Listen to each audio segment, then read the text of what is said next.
A Christmas Carol. Stave 1. Marley's Ghost. Marley was dead, to begin with.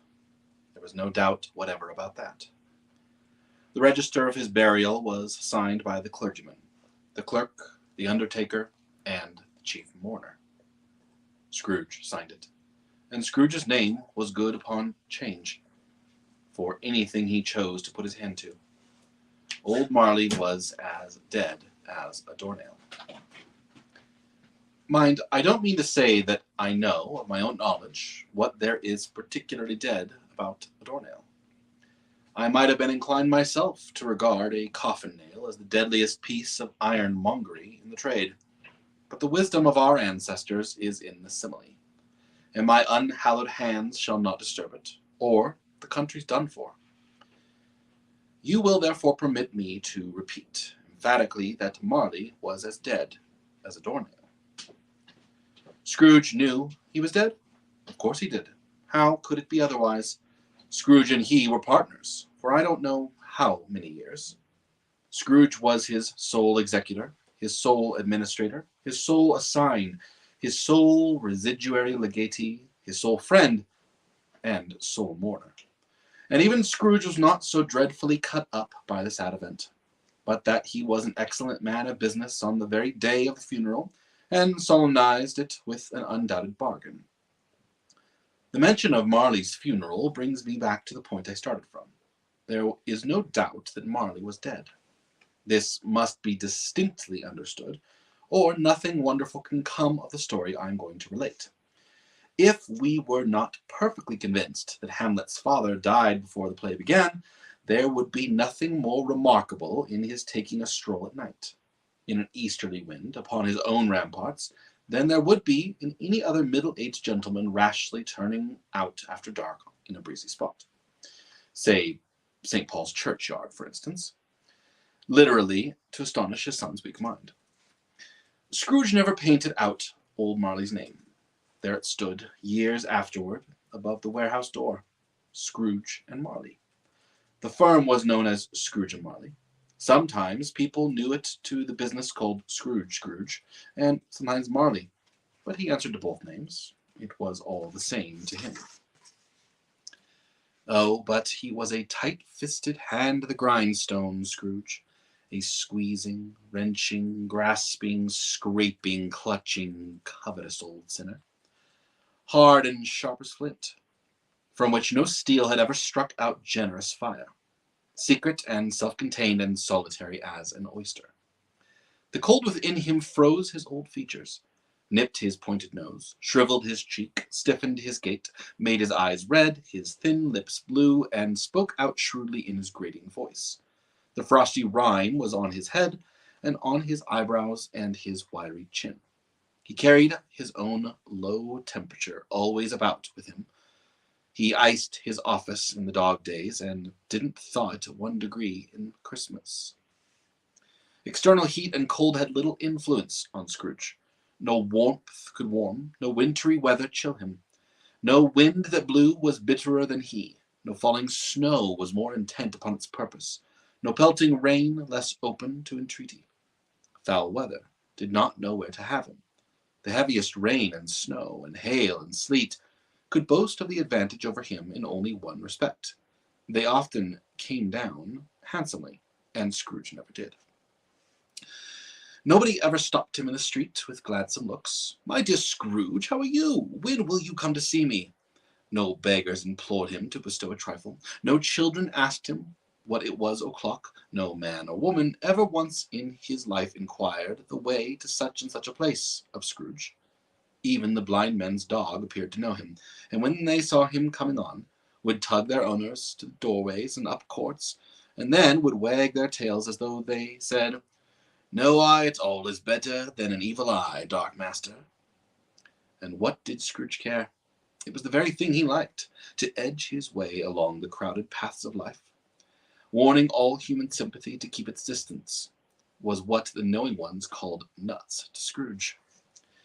Once upon a time, of all the good days of the year, on Christmas Eve, old Scrooge sat busy in his counting-house. It was cold, bleak, biting weather, foggy withal, and he could hear people in the court outside go wheezing up and down, beating their hands upon their breasts and stamping their feet upon the pavement stones to warm them. The city clocks had only just gone 3, but it was quite dark already. It had not been light all day, and candles were flaring in the windows of the neighboring offices like ruddy smears upon the palpable brown air. The fog came pouring in at every chink and keyhole, and was so dense without that although the court was of the narrowest, the houses opposite were mere phantoms. To see the dingy cloud came drooping down, obscuring everything, one might have thought that nature lived hard by and was brewing on a large scale. The door of Scrooge's counting house was open that he might keep an eye upon his clerk, who, in a dismal little cell beyond, a sort of tank, was copying letters. Scrooge had a very small fire, but the clerk's fire was so very much smaller that it looked like one coal. But he couldn't replenish it, for Scrooge kept the coal box in his own room, and so surely as the clerk came in with the shovel, the master predicted it would be necessary for them to part. Therefore the clerk put on his white comforter and tried to warm himself at the candle, in which effort, not being a man of a strong imagination, had failed. "Merry Christmas, Uncle! God save you!" cried a cheerful voice. It was the voice of Scrooge's nephew, who came upon him so quickly that it was the first intimation he had of his approach. "Bah!" said Scrooge. "Humbug!" He had so heated himself with rapid walking in the fog and frost, this nephew of Scrooge's, that he was all in a glow. His face was ruddy and handsome, his eyes sparkled, and his breath smoked again. "Christmas a humbug, Uncle!" said Scrooge's nephew. "You don't mean that, I am sure." "I do," said Scrooge. "Merry Christmas. What right have you to be merry? What reason have you to be merry? You're poor enough." "Come, then," returned the nephew gaily. "What right have you to be dismal? What reason have you to be morose? You're rich enough." Scrooge, having no better answer ready on the spur of the moment, said "Bah!" again, and followed it up with "Humbug." "Don't be cross, Uncle," said the nephew. "What else can I be?" returned the uncle, "when I live in a world of fools as this? Merry Christmas. Out upon Merry Christmas. What's Christmas time to you but a time for paying bills without money, a time for finding yourself a year older but not an hour richer, a time for balancing your books and having every item in 'em through a round dozen of months presented dead against you." "If I could work my will," said Scrooge indignantly, "every idiot who goes around with Merry Christmas on his lips should be boiled in his own pudding and buried with a stick of holly through his heart. He should." "Uncle," pleaded the nephew. "Nephew," returned the uncle sternly, "keep Christmas in your own way and let me keep it in mine." "Keep it?" repeated Scrooge's nephew. "But you don't keep it." "Leave me alone, then," said Scrooge. Much good may it do you. Much good it's ever done you." "There are many things from which I might have derived good, by which I have not profited, I dare say," returned the nephew. "Christmas among the rest. But I am sure I have always thought of Christmas time, when it has come around, apart from the veneration due to its sacred name and origin, of anything belonging to it can be apart from that, as a good time, a kind, forgiving, charitable, pleasant time. The only time I know of, in the long calendar of the year, when men and women seem by one consent to open their shut-up hearts freely, to think of people below them as if they really were fellow passengers to the grave, and not another race of creatures bound on other journeys. And therefore, Uncle, though it has never put a scrap of gold or silver in my pocket, I believe that it has done me good, and will do me good. And I say, God bless it." The clerk in the tank involuntarily applauded. Becoming immediately sensible of the impropriety, he poked the fire and extinguished the last frail spark forever. "Let me hear another sound from you," said Scrooge, "and you'll keep your Christmas by losing your situation. You're quite a powerful speaker, sir," he added, turning to his nephew. "I wonder you don't go into Parliament." "Don't be angry, Uncle. Come, dine with us tomorrow." Scrooge said that he would see him. Yes, indeed he did. He went the whole length of the expression, and said that he would see him in the extremity first. But why? Cried Scrooge's nephew. Why? Why did you get married? Said Scrooge. Because I fell in love. Because you fell in love, growled Scrooge, as if it were the only one thing in the world more ridiculous than a Merry Christmas. Good afternoon. Nay, uncle, you have never come to see me before that happened. Why give it as a reason for not coming now? Good afternoon, said Scrooge. I want nothing from you. I ask nothing of you. Why cannot we be friends? Good afternoon, said Scrooge. I'm sorry with all my heart to find you so resolute. We have never had any quarrel, to which I have been a party. But I have made the trial in homage to Christmas, and I'll keep my Christmas humour to the last. A Merry Christmas, uncle. Good afternoon, said Scrooge. And a Happy New Year. Good afternoon, said Scrooge. His nephew left the room without an angry word, notwithstanding. He stopped at the outer door to bestow the greetings of the season on the clerk, who, cold as he was warmer than Scrooge, for he had returned them cordially. There's another fellow, muttered Scrooge, who overheard him. My clerk, with 15 shillings a week, and a wife and a family, talking about a Merry Christmas. I'll retire to Bedlam. This lunatic, in letting Scrooge's nephew out, had let 2 other people in. They were portly gentlemen, pleasant to behold, and now stood with their hats off in Scrooge's office. They had books and papers in their hands, and bowed to him. Scrooge and Molly's, I believe, said one of the gentlemen, referring to his list. Have I the pleasure of addressing Mr. Scrooge or Mr. Marley? Mr. Marley's been dead these 7 years, Scrooge replied. He died 7 years ago this very night. We have no doubt his liberality is well represented by his surviving partner, said the gentleman, presenting his credentials. It certainly was, for they had been 2 kindred spirits. At the ominous word liberality, Scrooge frowned and shook his head and handed the credentials back. It is a festive season of the year, Mr. Scrooge, said the gentleman, taking up a pen. It is more than usually desirable that we should make some slight provision for the poor and the destitute, who suffer greatly at the present time. Many thousands are in want of common necessities.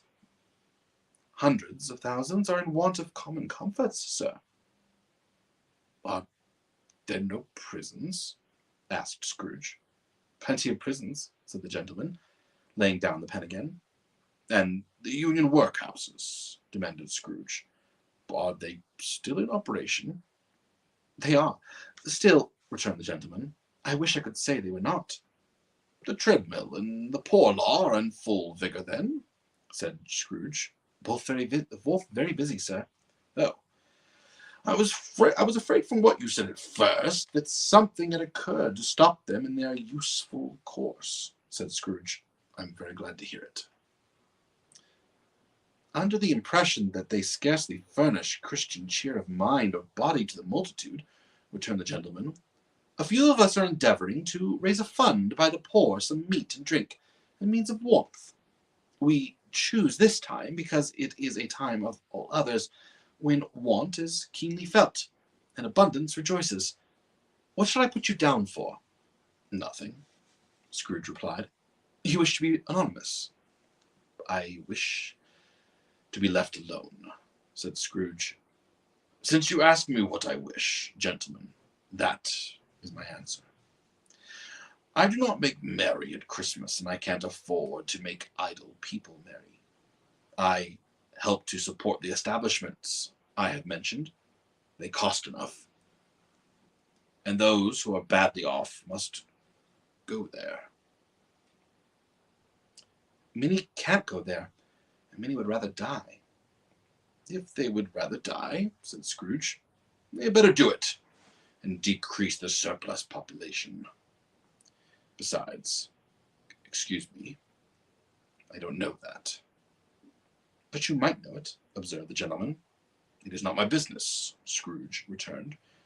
It's enough for a man to understand his own business, and not to interfere with others. Mine occupies me constantly. Good afternoon, gentlemen. Seeing clearly that it would be useless to pursue their point, the gentlemen withdrew. Scrooge resumed his labours with an improved opinion of himself, and in the more facetious temper that was usual with him. Meanwhile, the fog and darkness thickened so that people ran about with flaring links, proffering their services to go before horses and carriages and conduct them on their way. The ancient tower of a church, whose gruff old bell was always peeping slyly down at Scrooge out of the Gothic window in the wall, became invisible, and struck the hours and quarters in the clouds, with tremulous vibrations afterwards, as if its teeth were chattering in its frozen head up there. The cold became intense. In the main street, at the corner of the court, some labourers were repairing the gas pipes, and had lighted a great fire in a brazier, round which a party of ragged men and boys were gathered, warming their hands and winking their eyes before the blaze in rapture. The water plug being left in solitude, its overflowings sullenly congealed, and turned to misanthropic ice. The brightness of the shops, where holly sprigs and berries crackled in the lamp heat of the windows, made pale faces ruddy as they passed. Poulterers and grocers' trades became a splendid joke, a glorious pageant, with which it was next to impossible to believe that such dull principles as bargain and sale had anything to do. The Lord Mayor, in the stronghold of the mighty mansion house, gave orders to his 50 cooks and butlers to keep Christmas as the Lord Mayor's household should. And even the little tailor, who he had fined 5 shillings on the previous Monday for being drunk and bloodthirsty on the streets, stirred up tomorrow's pudding in his garret, while his lean wife and baby sallied out to buy the beef. Foggier yet and colder, piercing, searching, biting cold. If the good Saint Dunstan had but nipped the evil spirit's nose with a touch of such weather as that, instead of using his familiar weapons, then indeed he would have roared to lusty purpose. The owner of one scant young nose, gnawed and mumbled by the hungry cold as bones are gnawed by dogs, stooped down at Scrooge's keyhole to regale him with a Christmas carol. But at first the sound of "God bless ye, merry gentlemen, let nothing you dismay," Scrooge seized the ruler with such energy of action that the slinger fled in terror, leaving the keyhole to the fog, and even more congenial frost. At length the hour of shutting up the counting-house arrived. With an ill will, Scrooge dismounted from his stool, and tacitly admitted the fact that the expectant clerk in the tank, who instantly snuffed the candle out to put on his hat. "You'll want all day tomorrow, I suppose," said Scrooge. "If quite convenient, sir." "It's not convenient," said Scrooge. "It's not fair.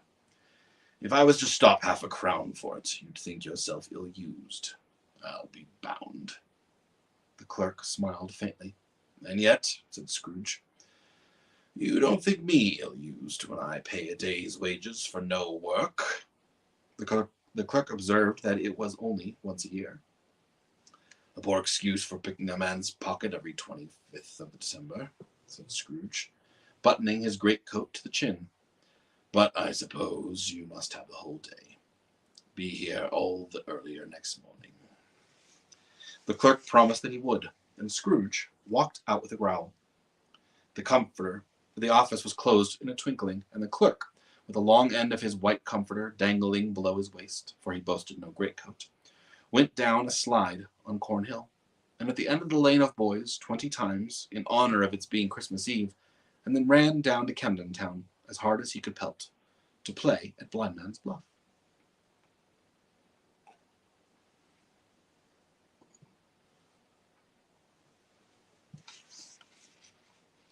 Scrooge took his melancholy dinner in his usual melancholy tavern, and having read all the newspapers, beguiled the rest of the evening with his banker's book, and went home to bed. He lived in chambers which had once belonged to his deceased partner. They were a gloomy suite of rooms, in a lowering pile of building up a yard. where it had so little business to be that one could scarcely help fancying it must have run there when it was a young house, playing at hide and seek with other houses and forgotten the way out again. It was old enough now, and dreary enough, for nobody lived in it but Scrooge, the other rooms being all let out to offices. The yard was so dark that even Scrooge, who knew its every stone, was fain to grope with his hands. The fog and frost so hung about the black old gateway of the house that it seemed as if the genius of the weather sat in mournful meditation on the threshold. Now it is a fact that there was nothing at all particular about the knocker on the door, except that it was very large. It was also a fact that Scrooge had seen it night and morning during his whole residence in that place. Also that Scrooge had as little of what is called fancy about him as any man in the city of London, even including, which is a bold word, the corporation, alderman, and livery. Let it also be borne in mind that Scrooge had not bestowed one thought on Marley since his last mention of his 7 years dead partner that afternoon. And let any man explain to me, if he can, how it happened that Scrooge, having his key in the lock of the door, saw in the knocker, without its undergoing any intermediate process of change, not a knocker, but Marley's face. Marley's face. It was not an impenetrable shadow as the other objects in the yard were, but it had a dismal light about it, like a bad lobster in a dark cellar. It was not angry or ferocious, but looked at Scrooge as Marley used to look, with ghostly spectacles turned up on its ghostly forehead. The hair was curiously stirred, as if by breath or hot air, and though the eyes were wide open, they were perfectly motionless. That, and its livid color, made it horrible. But its horror seemed to be in spite of the face, and beyond its control, rather than a part of its own expression. As Scrooge looked fixedly at this phenomenon, it was a knocker again. To say that he was not startled, or that his blood was not conscious of a terrible sensation to which it had been stranger from infancy, would be untrue. But he put his hand upon the key he had relinquished, turned it sturdily, walked in, and lighted his candle. He did pause, with a moment's irresolution before he shut the door, and he did look cautiously behind it first, as if he half expected to be terrified with the sight of Marley's pigtails sticking out into the hall. But there was nothing on the back of the door, except the screws and nuts that had held the knocker on. So he said, "Pooh-pooh," and closed it with a bang. The sound resounded through the house like thunder. Every room above and every cask in the wine merchant's cellar below appeared to have a separate peal of echoes of its own. Scrooge was not a man to be frightened by echoes. He fastened the door and walked across the hall and up the stairs, slowly, too, trimming his candle as he went. You may talk vaguely about driving a coach and six up a good old flight of stairs, or through a bad young Act of Parliament. But I mean to say that you might have got a hearse up that staircase and taken it broadwise, with the splinter bar toward the wall and the door toward the balustrades, and done it easily. There was plenty of width for that, and room to spare, which was perhaps the reason why Scrooge thought he saw a locomotive hearse going on before him in the gloom. Half a dozen gas lamps out in the street wouldn't have lighted the entry too well, so you may suppose that it was pretty dark with Scrooge's dip. Up Scrooge went, not caring a button for that. Darkness is cheap, and Scrooge liked it. But before he shut his heavy door, he walked through his room to see that all was right. He had just enough recollection of the face to desire to do that. Sitting room, bedroom, lumber room, all as they should be. Nobody under the table, nobody under the sofa, a small fire in the grate, spoon and basin ready, and a little saucepan of gruel. Scrooge had a cold in his head. Upon the hob, nobody under the bed, nobody in the closet, nobody in his dressing gown, which was hanging in a suspicious attitude against the wall. Lumber room, as usual. Old fire guard, old shoes, 2 fish baskets, washing stand on 3 pegs, and a poker.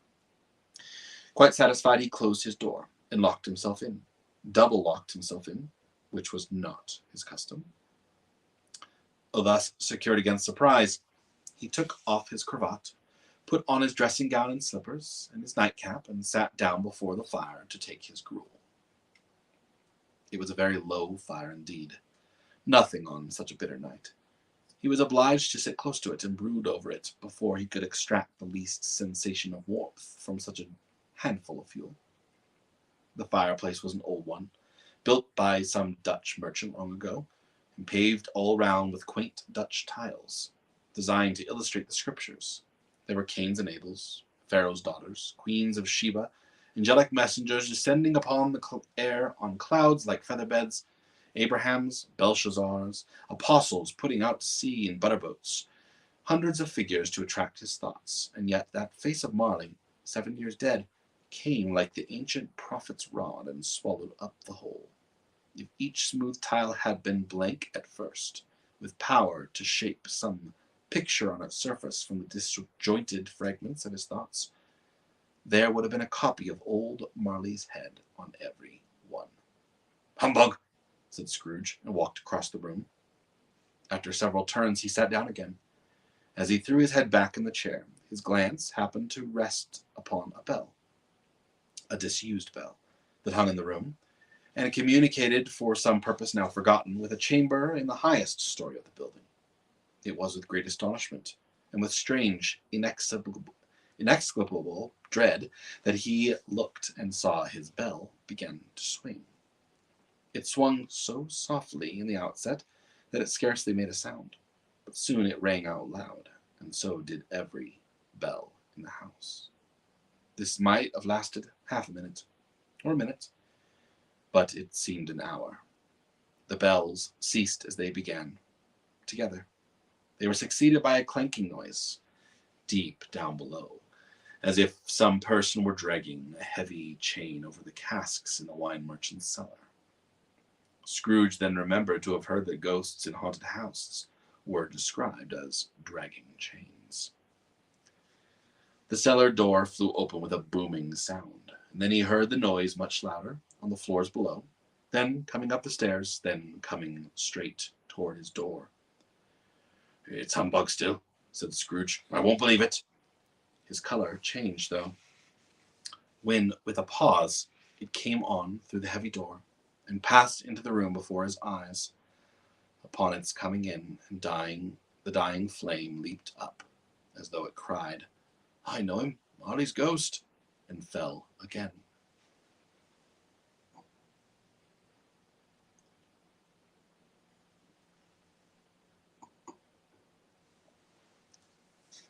The same face, the very same. Marley in his pigtail, usual waistcoat, tights and hook boots, the tassels on the latter bristling like his pigtail, and his coat skirts, and the hair upon his head. The chin he drew was clasped about his middle. The chain he drew was clasped about his middle. It was long and wound about him like a tail, and it was made, for Scrooge observed it closely, of cash boxes, keys, padlocks, ledgers, deeds, and heavy purses wrought in steel. His body was transparent, so that Scrooge, observing him, and looking through his waistcoat, could see the 2 buttons on his coat behind. Scrooge had often heard it say that Marley had no bowels, but he had never believed it until now. No, nor did he believe it even now, though he looked the phantom through and through and saw it standing before him, though he felt the chilling influence of its death-cold eyes and marked the very texture of the folded kerchief bound about its head and chin, which wrapper he had not observed before. He was still incredulous and fought against his senses. "Oh, now," said Scrooge, caustic and cold as ever. "What do you want with me?" "Much?" Marley's voice, no doubt about it. "Who are you?" "Ask me who I was." "Who were you, then?" said Scrooge, raising his voice. "You're particular for a shade." He was going to say "to a shade," but substituted this as more appropriate. In life I was your partner, Jacob Marley. Can you? Can you sit down? Asked Scrooge, looking doubtful at him. I can. Do it then. Scrooge asked the question because he didn't know whether a ghost so transparent might find himself in a condition to take a chair, and felt that in the event of it being impossible, it might involve the necessity of an embarrassing explanation. But the ghost sat down on the opposite side of the fireplace, as if he were quite used to it. You don't believe in me, observed the ghost. I don't, said Scrooge. What evidence would you have of my reality beyond that of your senses? I don't know, said Scrooge. Why do you doubt your senses? Because, said Scrooge, a little thing affects them. A slight disorder of the stomach makes them cheats. You may be an undigested bit of beef, a blot of mustard, a crumb of cheese, a fragment of an underdone potato. There's more of gravy than of grave about you, whatever you are. Scrooge was not much in the habit of cracking jokes, nor did he feel in his heart by any means waggish then. The truth is that he tried to be smart, as a means of distracting his own attention and keeping down his terror, for the spectre's voice disturbed the very marrow of his bones.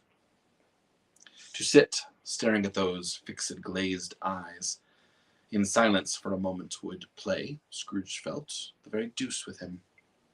There was something very awful, too, in the spectre's being provided with an infernal atmosphere of its own. Scrooge could not feel it himself, but this was clearly the case, for though the ghost sat perfectly motionless in hairs and skirts and tassels, were still agitated as by the hot vapor from an oven. You see this toothpick, said Scrooge, returning quickly to the charge, for the reason just assigned, and wishing, though it were only for a second, to divert the vision's stony gaze from himself. I do, replied the ghost. You're not looking at it, said Scrooge. But I see it, said the ghost, notwithstanding. Well, returned Scrooge, I have but to swallow this, and be for the rest of my days persecuted by a legion of goblins, all of my own creation. Humbug, I tell you, humbug.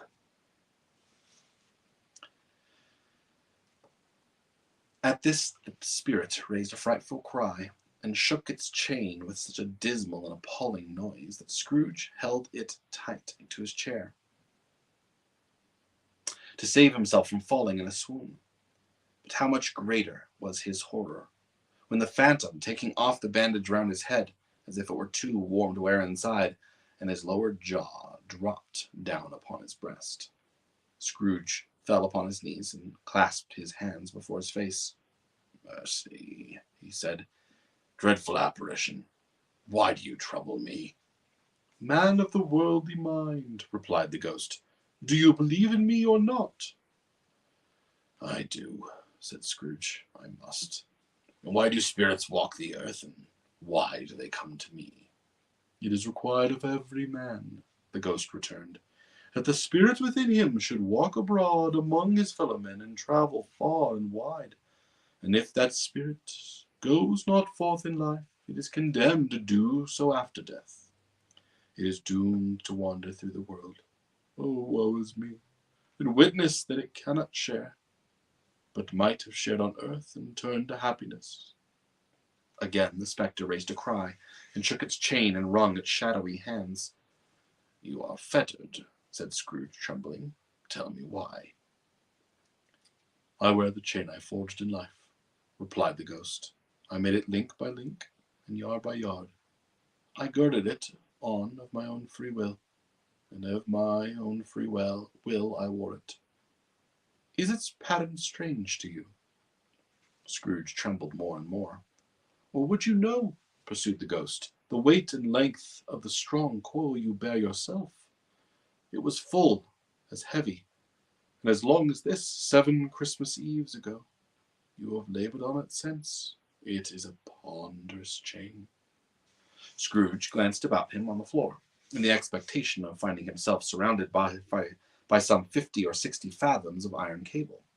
But he could see nothing. Jacob, he said imploringly. Oh, Jacob Marley, tell me more. Speak comfort to me, Jacob. I have none to give, the ghost replied. It comes from other regions, Ebenezer Scrooge, and is conveyed by other ministers to other kinds of men. Nor can I tell you what I would. A very little more is all permitted to me. I cannot rest. I cannot stay. I cannot linger anywhere. My spirit never walks beyond our counting house. Mark me. In life, my spirit never roved beyond the narrow limits of our money-changing home, and weary journeys lie before me. It was a habit with Scrooge, whenever he became thoughtful, to put his hands in his breeches pockets, pondering on what the ghost had said. He did so now, but without lifting his eyes or getting off his knees.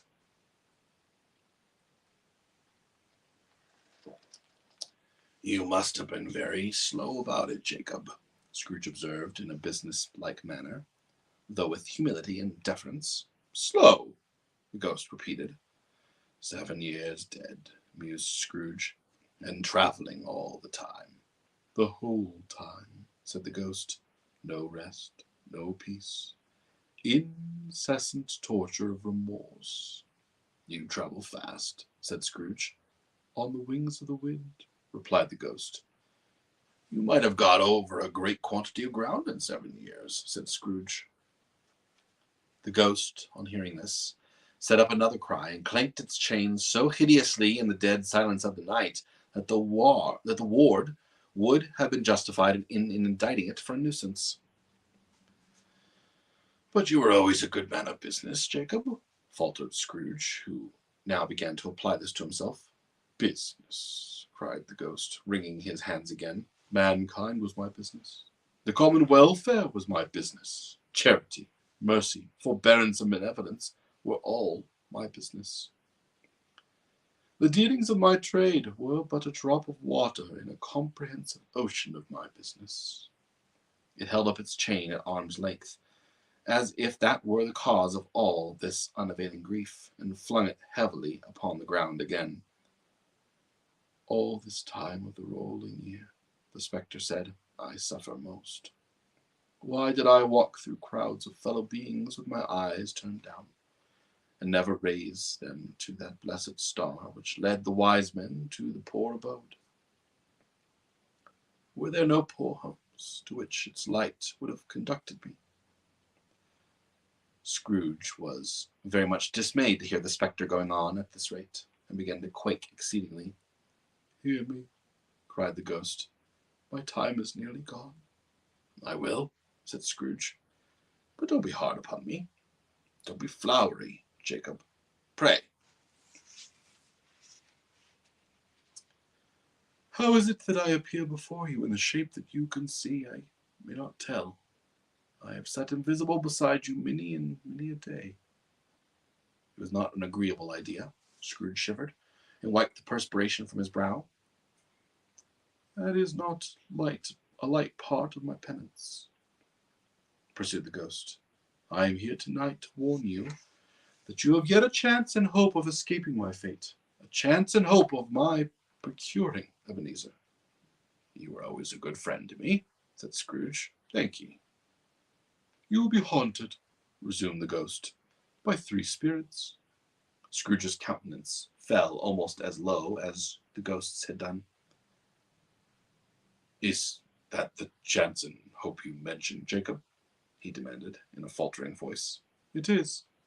I think I'd rather not, said Scrooge. Without their visits, said the ghost, you cannot hope to shun the path I tread. Expect the first tomorrow, when the bell tolls 1. Couldn't I take 'em all at once and have it over with, Jacob? Hinted Scrooge. Expect the second on the next night at the same hour. The third upon the next night, when the last stroke of 12 has ceased to vibrate. Look and see me no more, and look that, for your own sake, you remember what has passed between us. When it had said the words, the spectre took its wrapper from the table and bound it round its head as before. Scrooge knew this by the smart sound its teeth made, and when the jaws were brought together by the bandage. He ventured to raise his eyes again and found his supernatural visitor confronting him in an erect attitude, with its chain wound over and about his arm. The apparition walked backward from him, and at every step it took, the window raised itself a little, so that when the spectre reached it, it was wide open. It beckoned Scrooge to approach, which he did. When they were within 2 paces of each other, Marley's ghost held up its hand, warning him to come no nearer. Scrooge stopped. Not so much in obedience as in surprise and fear, for on the raising of the hand he became sensible of confused noises in the air, incoherent sounds of lamentation and regret, wailings inexpressibly sorrowful and self-accusatory. The spectre, after listening for a moment, joined in the mournful dirge and floated out upon the bleak, dark night. Scrooge followed to the window, desperate in his curiosity. He looked out. The air was filled with phantoms, wandering hither and thither in restless haste, and moaning as they went. Every one of them wore chains like Marley's ghost. Some few, they might be guilty governments, were linked together. None were free. Many had been personally known to Scrooge in their lives. He had been quite familiar with one old ghost in a white waistcoat, with a monstrous iron safe attached to his ankle, who cried piteously at being unable to assist a wretched woman with an infant, whom it saw below upon a doorstep. The misery was with them all, clearly, that they sought to interfere, for good, in human manners, and had lost the power to forever. Whether these creatures faded into mist, or mist enshrouded them, he could not tell. But they and their spirits faded together, and the night became as it had been when he walked home. Scrooge closed the window, and examined the door by which the ghost had entered. It was double-locked, as he had locked it with his own hands, and the bolts were undisturbed. He tried to say humbug, but stopped at the first syllable. And being, from the emotion he had undergone, or the fatigues of the day, or his glimpse of the invisible world, or the dull conversation of the ghost, or the lateness of the hour, much in need of repose, went straight to bed without undressing, and fell asleep upon the instant.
Stave 2.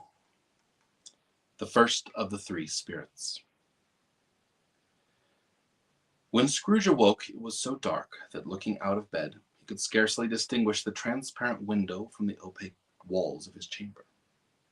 He was endeavoring to pierce the darkness with his ferret eyes, when the chimes of the neighboring church struck the 4 quarters, so he listened for the hour.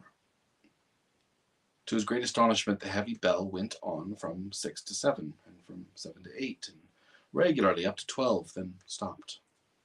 12. It was past 2 when he went to bed. The clock was wrong. An icicle must have gone into the works. 12. He touched the spring of his repeater to correct this most preposterous clock. Its rapid little pulse beat 12, and stopped. "Why, it isn't possible," said Scrooge, "that I can have slept through a whole day and far into another night. It isn't possible that anything has happened to the sun, and this is 12 at noon." The idea being an alarming one, he scrambled out of bed and groped his way to the window. He was obliged to rub the frost off of the sleeve of his dressing gown before he could see anything, and could see very little then. All he could make out was that it was still very foggy and extremely cold, and that there was no noise of people running to and fro and making a great stir, as there unquestionably would have been if night had beaten off bright day, and taken possession of the world. This was a great relief, because 3 days after sight of this first of exchange, pay to Ebenezer Scrooge or his order, and so forth, would have become a mere United States security, if there were no days to count by. Scrooge went to bed again, and thought it over, and over, and over, and could make nothing of it. The more he thought, the more perplexed he was, and the more he endeavored not to think, the more he thought. Marley's ghost bothered him exceedingly. Every time he resolved within himself, after mature inquiry, that it was all a dream, his mind flew back again like a strong spring released to its first position, and presented the same problem to be worked all through. Was it a dream or not? Scrooge lay in this state until the chime had gone 3 quarters more, when he remembered, on a sudden, that the ghost had warned him of a visitation when the bell tolled 1. He resolved to lie awake until the hour had passed, and considering that he would no more go to sleep than go to heaven, this was perhaps the wisest resolution in his power. The quarter was so long that he was more than once convinced that he must have sunk into a doze unconsciously, and missed the clock. At length it broke upon his listening ear. Ding dong! "A quarter past," said Scrooge, counting. "Ding dong! Half past," said Scrooge. "Ding dong! A quarter to it," said Scrooge. "Ding dong!" "The hour itself," said Scrooge triumphantly, "and nothing else." He spoke before the hour bell tolled, which it now did with a deep, dull, hollow, melancholy 1. Light flashed up in the room upon the instant, and the curtains of his bed were drawn. The curtains of his bed were drawn aside, I tell you, by a hand. Not the curtains at his feet, nor the curtains at his back, but those to which his face was addressed. The curtains of his bed were drawn aside, and Scrooge, starting up into the half-recumbent attitude, found himself face to face with an unearthly visitor who drew them as close to it as I am now to you, and I am standing in the spirit at your elbow. It was a strange figure, like a child, yet not so like a child as like an old man, viewed through some supernatural medium, which gave him the appearance of having receded from the view, and being diminished to a child's proportions. Its hair, which hung about its neck and down its back, was white as if with age, and yet the face had not a wrinkle in it, and the tenderest bloom was on the skin. The arms were very long and muscular, the hands the same, as if it were of uncommon strength. Its legs and feet, most delicately formed, were, like those upper members, bare. It wore a tunic of the purest white, and round its waist was bound a lustrous belt, the sheen of which was beautiful. It held a branch of fresh green holly in its hand, and in singular contradiction of that wintry emblem, had its dress trimmed with summer flowers. But the strangest thing about it was that from the crown of its head there sprung a bright, clear jet of light, by which all this was visible, and which was doubtless the occasion of its using, in its duller moments, a great extinguisher for a cap, which it now held under its arm. Even this, though, when Scrooge looked at it with increasing steadiness, was not the strangest quality, for at its belt sparkled and glittered, now in one part and now in another, and what was light one instant, then another time was dark, so the figure itself fluctuated in its distinctness, being now a thing with one arm, now with one leg, now with 20 legs, now a pair of legs without a head, now a head without a body, of which dissolving parts no outline could be visible in the dense gloom wherein they melted away. And in this very wonder of this, it would be itself again, distinct and clear as ever. "Are you the spirit, sir, whose coming was foretold to me?" asked Scrooge. "I am." The voice was soft and gentle, singularly low, as if instead of being so close beside him, it were at a distance. "Who and what are you?" Scrooge demanded. "I am the ghost of Christmas past." "Long past?" inquired Scrooge, observant of its dwarfish stature. "No, your past." Perhaps Scrooge could not have told anybody why, if anybody could have asked him, but he had a special desire to see the spirit in his cap, and begged him to be covered. "What!" exclaimed the ghost.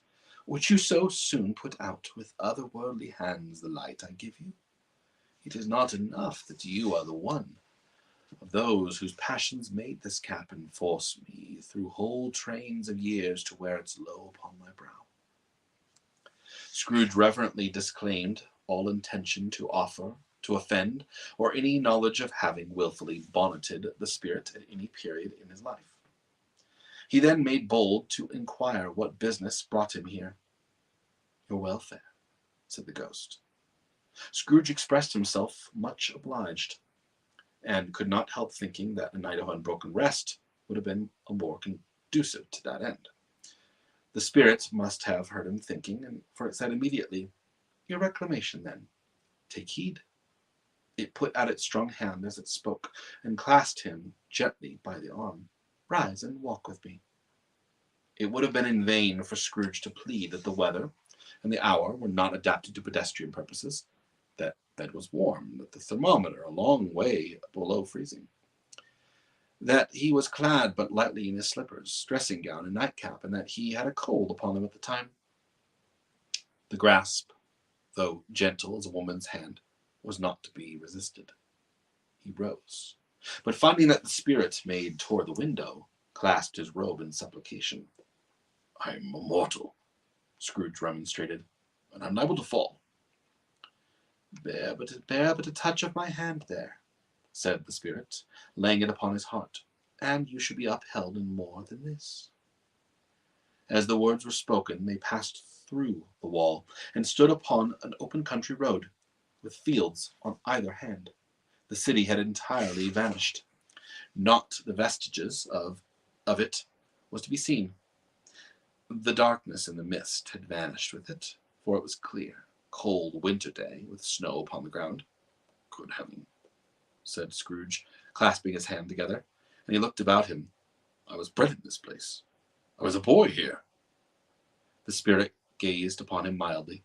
Its gentle touch, though it had been light and instantaneous, appeared still present to the old man's sense of feeling. He was conscious of 1,000 odors floating in the air, each one connected with 1,000 thoughts and hopes and joys and cares, long, long forgotten. "Your lip is trembling," said the ghost. "And what is that upon your cheek?" Scrooge muttered, with an unusual catching in his voice, that it was a pimple, and begged the ghost to lead him where he would. "You recollect the way?" inquired the spirit. "Remember it?" cried Scrooge with fervor. "I could walk it blindfolded." "Strange to have forgotten it for so many years," observed the ghost. "Let us go on." They walked along the road. Scrooge recognized every gate and post and tree until the little market town appeared in the distance, with its bridge, its church, and winding river. Some shaggy ponies were now seen trotting toward them with boys upon their backs, who called to other boys in country gigs and carts, driven by farmers. All these boys were in great spirits, and shouted to each other, until the broad fields were so full of merry music that the crisp air laughed to hear it. "These are but shadows of the things that have been," said the ghost.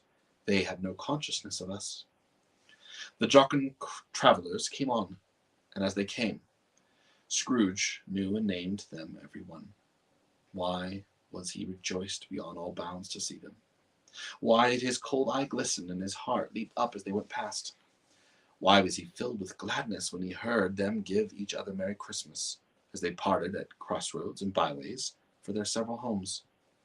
What was Merry Christmas to Scrooge? Out upon Merry Christmas. What good had it ever done to him?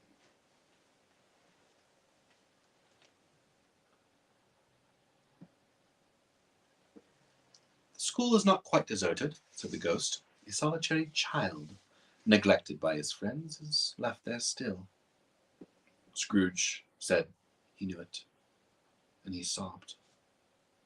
They left the high road by a well-remembered lane and soon approached a mansion of dull red brick, with a little weathercock-surmounted cupola on the roof and a bell hanging in it.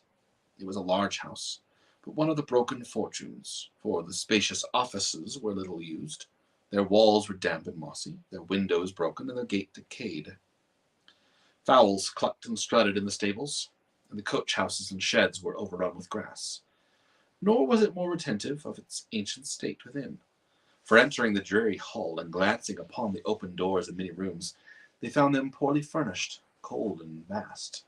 There was an earthy savour in the air, a chilly bareness in the place, which associated itself somehow with too much getting up by candlelight, and not too much to eat. They went, the ghost and Scrooge, across the hall, to a door at the back of the house.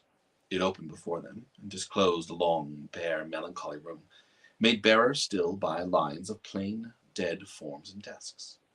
At one of these a lonely boy was reading near a feeble fire, and Scrooge sat down upon a form, and wept to see his poor forgotten self as he used to be.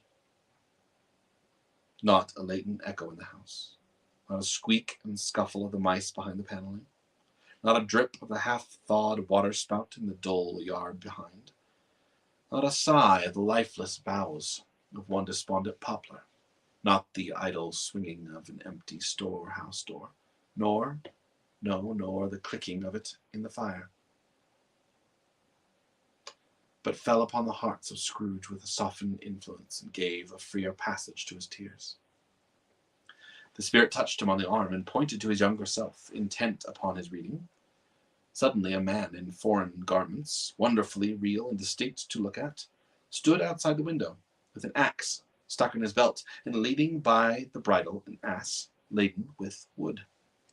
"Why, it's Ali Baba!" Scrooge exclaimed in ecstasy. "Dear old honest Ali Baba. Yes, I know. One Christmas time, when yonder solitary child was left here all alone, he did come for the first time, just like that. Poor boy. And Valentine," said Scrooge, "and his wild brother Orson. There they go. And what's his name? Who was it put his drawers asleep at the gates of Damascus? Don't you see him?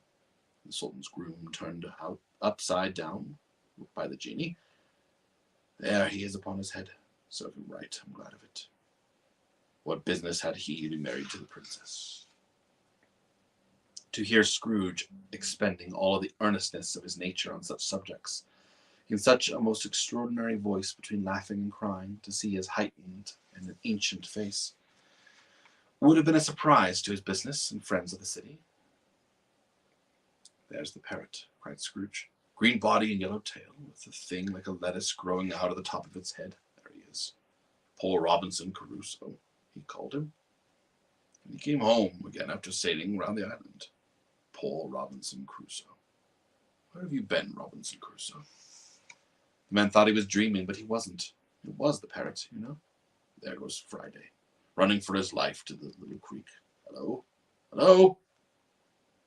Then, with the rapidity of transition very foreign to his usual character, he said, in pity to his former self, "Poor boy," he cried again. "I wish," Scrooge muttered, putting his hand to his pocket and looking about him after drying his eyes with his cuff. "But it is too late now." "What is the matter?" asked the spirit. "Nothing," said Scrooge, "nothing. There was a boy singing a Christmas carol at my door last night. I should like to have given him something, that's all." The ghost smiled thoughtfully and waved its hand, saying as it did so, "Let us see another Christmas." Scrooge's former self grew larger at the words, and the room became a little darker and more dirty. The panels shrunk and the windows cracked. Fragments of plaster fell out of the ceiling, and the naked lathes were shown instead. But how all this was brought about, Scrooge knew no more than you do. He only knew that it was quite correct, that everything had happened so, and that there was, alone again, when all the other boys had gone home for the jolly holidays. He was not reading now, but walking up and down despairingly. Scrooge looked at the ghost, and, with a mournful shaking of his head, glanced anxiously toward the door. It opened, and a little girl much younger than the boy came darting in, and putting her arms around his neck and often kissing him, addressed him as, "Dear, dear brother." "I have come to bring you home, dear brother," said the child, clapping her tiny hands and bending down to laugh. "To bring you home, home, home." "Home, little Fan," returned the boy. "Yes," said the child, brimful of glee. "Home and good for all. Home for ever and ever. Father is so much kinder than he used to be. It's home like heaven. He spoke so gently to me one dear night when I was going to bed, that I was not afraid to ask him once more if you might not come home. And he said, yes, you should, and sent me in a coach to bring you. And you're to be a man," said the child, opening her eyes, "and are never to come back here. But first, we're to be together all the Christmas long, and have the merriest time in all the world." "You are quite a woman, little Fan," exclaimed the boy. She clapped her hands and laughed, and tried to touch his head, but being too little, laughed again, and stood on tiptoe to embrace him. Then she began to drag him in her childish eagerness toward the door, and he, nothing loth to go, accompanied her. A terrible voice in the hall cried, "Bring Mr. Scrooge's box there," and in the hall appeared the schoolmaster himself, who glared on Master Scrooge with a ferocious condescension, and threw him into a dreadful state of mind by shaking hands with him. He then conveyed him and his sister into the veriest old well of a shivering best parlour that ever had been seen, where the maps upon the walls and the celestial and terrestrial globes in the window were waxy with cold. Here he produced a decanter of curiously light wine, and a block of curiously heavy cake, and administered installments of those dainties to the young people, at the same time sending out a meagre servant to offer a glass of something to the postboy, who answered that he thanked the gentleman.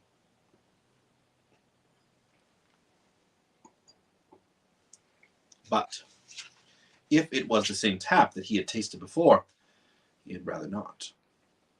Master Scrooge's trunk being at this time tied to the top of the shay, the children bade the schoolmaster good-bye right willing, and getting into it, drove gaily down the garden sweep, the quick wheels dashing the hoar-frost and snow from off the dark leaves of the evergreens like spray.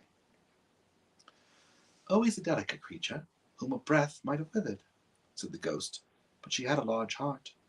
"So she had," cried Scrooge. "You're right. I will not gainsay it, spirit. God forbid." "She died a woman," said the ghost, "and had, I think, children." "One child," Scrooge returned. "True," said the ghost. "Your nephew." Scrooge seemed uneasy in his mind, and answered briefly, "Yes." Although they had but a moment left the school behind, they were now in a busy thoroughfare of a city, where shadowy passengers passed and repassed, where shadowy carts and coaches battled for the way, and all the strife and tumult of the real city were. It was made plain enough by the dressing of the shops that here too it was Christmas time again. But it was evening, and the streets were lighted up. The ghost stopped at a certain warehouse door and asked Scrooge if he knew it.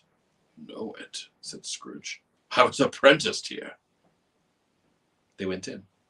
At the sight of the old gentleman in a Welsh wig, sitting behind such a high desk, that if he had been 2 inches taller, he might have knocked his head against the ceiling, Scrooge cried in great excitement, "Why, it's old Fezziwig, bless his heart! It's Fezziwig alive again!" Old Fezziwig laid down his pen and looked up at the clock, which pointed to the hour of 7. He rubbed his hands, adjusted his capacious waistcoat, laughed all over himself from his shoes to his organ of benevolence, and called out in comfortably oily, rich, fat, jovial voice, "Yo, ho there, Ebenezer, Dick!" Scrooge's former self, now grown a young man, came briskly in, accompanied by his fellow apprentice. "Dick Wilkins, to be sure. Dick Wilkins, to be sure," said Scrooge to the ghost. "Bless me, yes, there he is. He was very much attached to me, was Dick. Poor Dick, dear, dear." "Ho, ho, my boys," said Fezziwig. "No more work tonight. Christmas Eve, Dick. Christmas, Ebenezer. Let's have the shutters up," cried old Fezziwig with a sharp clap of his hand, "before a man can say Jack Robinson." You wouldn't believe how those two fellows went at it. They charged into the street with the shutters. 1, 2, 3 had them in their places. 4, 5, 6 barred them and pinned them. 7, 8, 9, and came back before you could have got to 12, panting like racehorses. "Pilly-ho!" cried old Fezziwig, skipping down from the high desk with wonderful agility. "Clear away, my lads. Let's have lots of room here. Hilly-ho, Dick. Chirrup, Ebenezer." Clear away. There was nothing that wouldn't have cleared away, or couldn't have cleared away, with old Fezziwig looking on. It was done in a minute. Every movable was packed off, as if it were dismissed from public life for evermore. The floors were swept and watered. The lamps were trimmed. Fuel was heaped upon the fire, and the warehouse was as snug and warm and dry and bright a ballroom as you would desire to see upon a winter's night. In came a fiddler with a music book, and went up to the lofty desk, and made an orchestra of it, and tuned like 50 stomach aches. In came Mrs. Fezziwig, one vast substantial smile. In came the 3 Miss Fezziwigs, beaming and lovable. In came the 6 young followers. In came all the young men, women employed in the business. In came the housemaid, with her cousin, the baker. In came the cook, with her brother's particular friend, the milkman. In came the boy from over the way, who was suspected of not having board enough from his master, trying to hide himself behind the girl from next door, but one who was proved to have had her ears pulled by her mistress. In they all came, one after another, some shyly, some boldly, some gracefully, some awkwardly, some pushing, some pulling, and in they all came, anyhow and everyhow. Away they all went, 20 couple at once, hand half round and back again the other way, down the middle and up again, round in various stages of affectionate grouping. Old top couple always turning up in the wrong place. New top couple starting off again. And soon they got there, all couples at last, and not a bottom one to help them. When this result was brought about, old Fezziwig, clapping his hands to stop the dance, cried out, "Well done!" And the fiddler plunged his hot face into a pot of porter, especially provided for that purpose. By scorning rest upon his reappearance, he instantly began again, though there were no dancers yet, as if the other fiddler had been carried home, exhausted, on a shutter, and he were a brand new man, resolved to beat him out of sight or perish.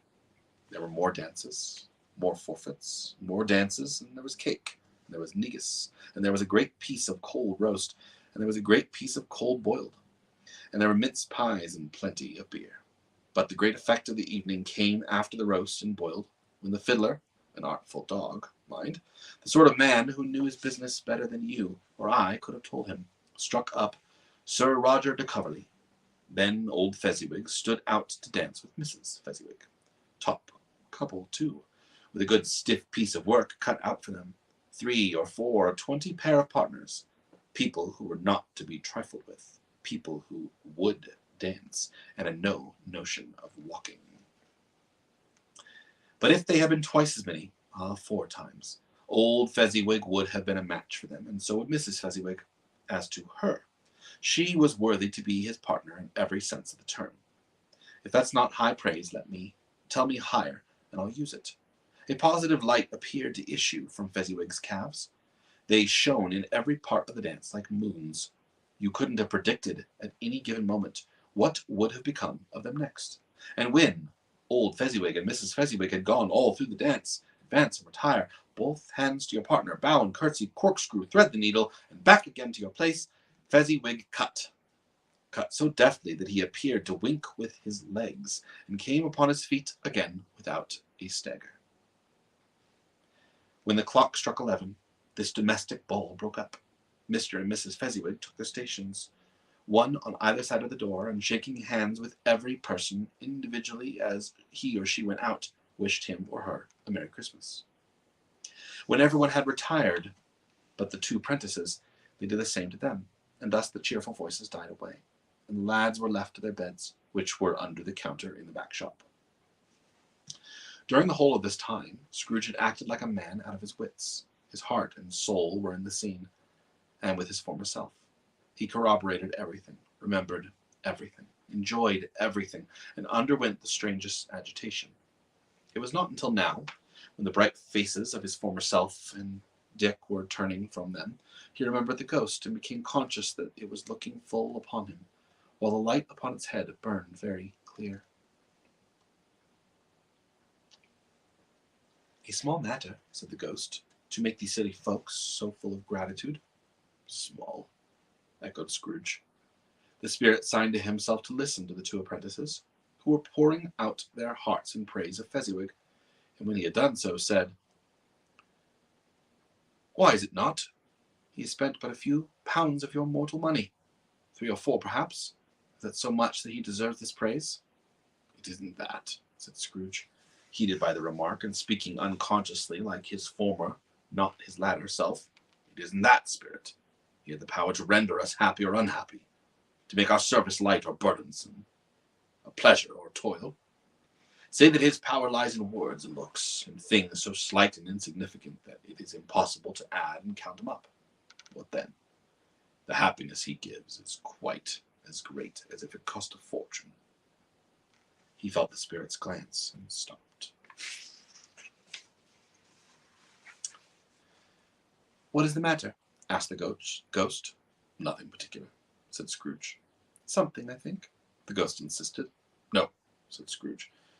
"No, I should like to be able to say a word or two to my clerk just now. That's all." His former self turned down the lamp and gave an utterance to the wish, and Scrooge and the ghost again stood side by side in the open air. "My time grows short," observed the spirit. "Quick." It was not addressed to Scrooge, or to any one whom he could see, but it produced an immediate effect. For again Scrooge saw himself. He was older now, a man in the prime of his life. His face was not the harsh and rigid lines of later years, but it had begun to wear the signs of care and avarice. There was an eager, greedy, restless motion in his eye, which showed the passion that had taken root, and where the shadow of the growing trees would fall. He was not alone, but sat by the side of a fair young girl in a mourning dress, in whose eyes there were tears, which sparkled in the light that shone out of the ghost of Christmas past. "It matters little," she said softly. "To you, very little. Another idol has displaced me, and if I can cheer and comfort you in time to come, I would have tried to do it. But I've no just cause to grieve." "What idol has displaced you?" he rejoined. "A golden one." "This isn't even-handed dealing of the world," he said. "There is nothing on which it is so hard as poverty. There is nothing it professes to condemn with such severity as the pursuit of wealth." "You fear the world too much," she answered gently. "All your other hopes have merged into the hope of being beyond the chance of its sort of reproach. I have seen your nobler aspirations fall off one by one, until the master passion, gain, engrosses it. Have I not?" "What then?" he retorted. "Even if I have grown so much wiser, what then? I am not changed towards you." She shook her head. "Am I?" "Our contract is an old one. It was made when we were both poor and content to be so, until in good season we could improve our worldly fortune by our patient industry. You are changed. When it was made, you were another man." "I was a boy," he said impatiently. "Your own feeling tells you that you are not what you are, she returned. I am. That which promises happiness when we were one in heart is fraught with misery now that we are two. How often and how keenly I have thought of this, I will not say. It is enough that I have thought of it, and I can release you. Have I ever sought release? In words? No, never. In what then? In a changed nature. In an altered spirit. In another atmosphere of life. Another hope as its great end. In everything that made my love of any worth or value in your sight. If this had never been between us, said the girl, looking mildly but with steadiness upon him, tell me, would you seek me out and try to win me now? Ah, no. He seemed to yield to the justice of this supposition, in spite of himself, but he said with a struggle, You think not. I would gladly think otherwise if I could, she answered, heaven knows. When I have learned a truth like this, I know how strong and irresistible it must be. But if you were free, today, tomorrow, yesterday, can even I believe that you would choose a dowerless girl? You who, in your very confidence with her, weigh everything by gain. Or, choosing her, if for a moment you were false enough to your one guiding principle to do so, do you not know that your repentance and regret would surely follow? I do, and I release you, with a full heart, and for the love of him you once were. He was about to speak, but with her head turned from him, she resumed. You may. The memory of what is past half makes me hope you will have pain in this, a very, very brief pain, and you will dismiss the recollection of it gladly as an unprofitable dream, from which it happened well that you awoke. May you be happy in the life you have chosen. She left him, and they parted. Spirit, said Scrooge, show me no more. Conduct me home. Why do you delight to torture me? One shadow more, exclaimed the ghost. No more, said Scrooge. No more. I do not wish to see. Show me no more. But the relentless ghost pinioned him in both his arms and forced him to observe what happened next.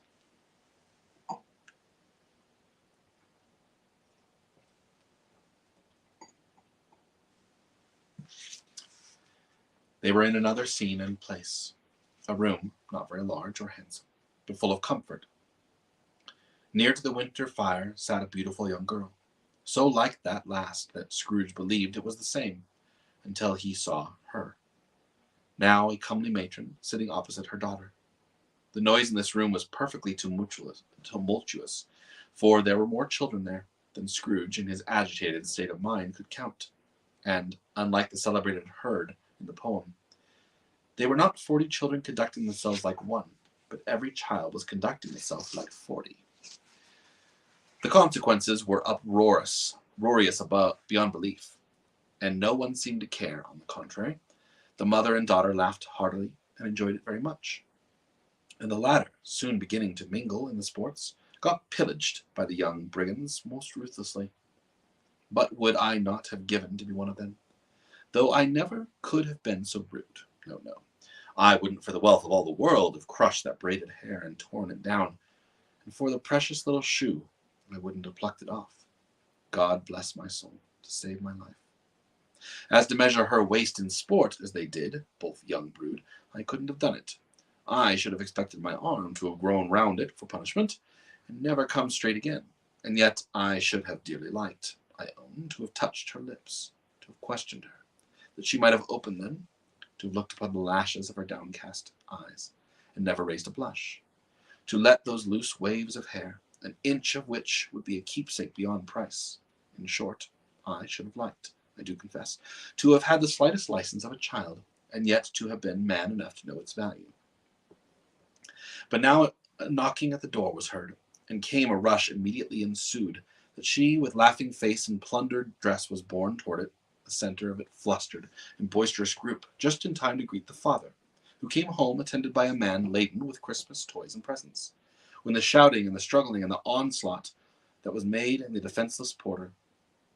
the scaling him with chairs of ladders to dive into his pockets, to spoil him of brown paper parcels, both hold on tight by his cravat, hung around him by the neck, pummel his back, kick his legs in irrepressible affections. The shouts of wonder and delight with which the development of every package was received. The terrible announcement that the baby had been taken in an act of putting a doll's frying pan into its mouth, and was more than suspected of having swallowed the fictitious turkey glued to the wooden platter. The immense relief of finding this a false alarm. The joy and gratitude and ecstasy. They were all indescribably alike. It was enough that by degrees the children and their emotions got out of the parlor, and by one stair at a time, up to the top of the house, where they went to bed, and so subsided. And now Scrooge looked on more attentively than ever, when the master of the house, having his daughter leaning fondly on him, sat down with her and her mother at his own fireside, and when he thought of such another creature, quite as graceful and full of purpose, might have called him father, and been a springtime in the haggard winter of his life, his sight grew very dim indeed. Belle, said the husband, turning to his wife with a smile, I saw an old friend of yours this afternoon. Who was it? Guess. How can I? Tut, I don't know, she added in the same breath, laughing as he laughed. Mr. Scrooge? Mr. Scrooge it was. I passed his office window, and it was not shut up, and he had a candle inside. I could scarcely help seeing him. His partner lies upon the point of death, I hear, and there he sat alone, quite alone in the world, I do believe. Spirit, said Scrooge in a broken voice, remove me from this place. I told you that these were shadows of the things that have been, said the ghost, that they are what they are. Do not blame me. Remove me, Scrooge exclaimed. I cannot bear it. He turned upon the ghost, and seeing that it looked upon him with a face in which, in some strange way, there were fragments of all the facts that it had shown him, wrestled with it. Leave me. Take me back. Haunt me no longer. In the struggle, if it can be called a struggle in which the ghost was, with no visible resistance on its own part, was undisturbed by any effect of its adversary, Scrooge observed that its light was burning high and bright, and dimly connecting that with its influence over him. He seized the extinguisher cap, and by a sudden action pressed it down upon his head. The spirit dropped beneath it, and so with the extinguisher covering its whole form. But though Scrooge pressed it down with all his force, he could not hide the light, which streamed from under it in an unbroken flood upon the ground. He was conscious of being exhausted, and overcome by an irresistible drowsiness, and further of being in his own bedroom. He gave the cap a parting squeeze, in which his hand relaxed, and he had barely had time to reel to bed before he sank into a heavy sleep.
Stave 3.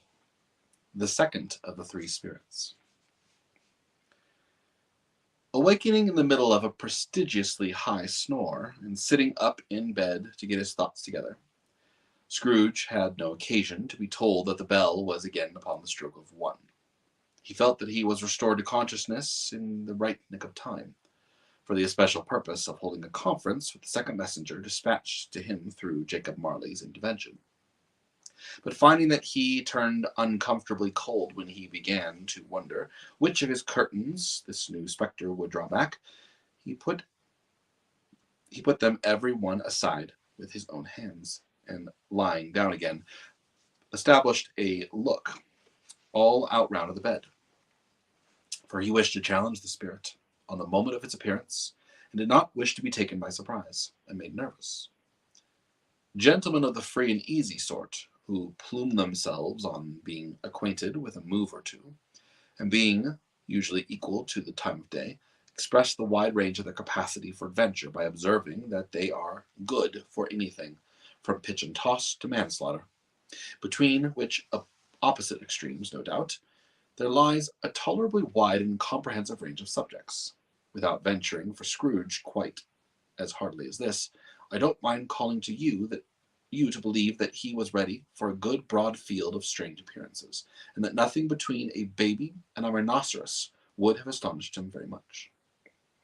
Now, being prepared for almost anything, he was not by any means prepared for nothing, and consequently, when the bell struck 1 and no shape appeared, he was taken by a violent fit of trembling. 5 minutes, 10 minutes, a quarter of an hour went by, yet nothing came. All this time he lay in his bed, the very core and center of a blaze of ruddy light, which streamed upon it when the clock proclaimed the hour, and which, being only light, was more alarming than a dozen ghosts, as he was powerless to make out what it meant, or would be at, and was sometimes apprehensive that he might be at this very moment an interesting case of spontaneous combustion, without having the consolation of knowing it. At last, however, he began to think, as you or I would have thought at first, for it is always the person, and not in the predicament, who knows what ought to have been done in it, and would unquestionably have done it too. At least, I say, he began to think that the source and the secret of this ghostly light might be in the adjoining room, from whence, on further tracing, it seemed to shine. This idea taking full possession of his mind, he got up softly and shuffled on in his slippers to the door. The moment Scrooge's hand was on the lock, a strange voice called him by the name and bade him enter. He obeyed. It was his own room. There was no doubt about that, but it had undergone a surprising transformation. The walls and ceilings were so hung with living green that it looked a perfect grove, from every part of which bright gleaming berries glistened. The crisp leaves of holly, mistletoe, and ivy reflected back the light, as if so many little mirrors had been scattered there. And such a mighty blaze went roaring up the chimney, that dull petrification of a hearth had never known in Scrooge's time, or Marley's, or for many and many a winter season gone. Heaped up on the floor to form a kind of throne were turkeys, geese, game, poultry, brawn, great joints of meat, suckling pigs, long wreaths of sausages, mince pie, plum puddings, barrels of oysters, red-hot chestnuts, cherry-cheeked apples, juicy oranges, luscious pears, immense twelfth cakes, and seething bowls of punch, which made the chamber dim with their delicious steam. In easy state upon the couch there sat a jolly giant, glorious to see, who bore a glowing torch in the shape not unlike Plenty's horn, and held it up, high up, to shed its light on Scrooge. He came peeping round the door. "Come in!" exclaimed the ghost. "Come in, and know me better, man!"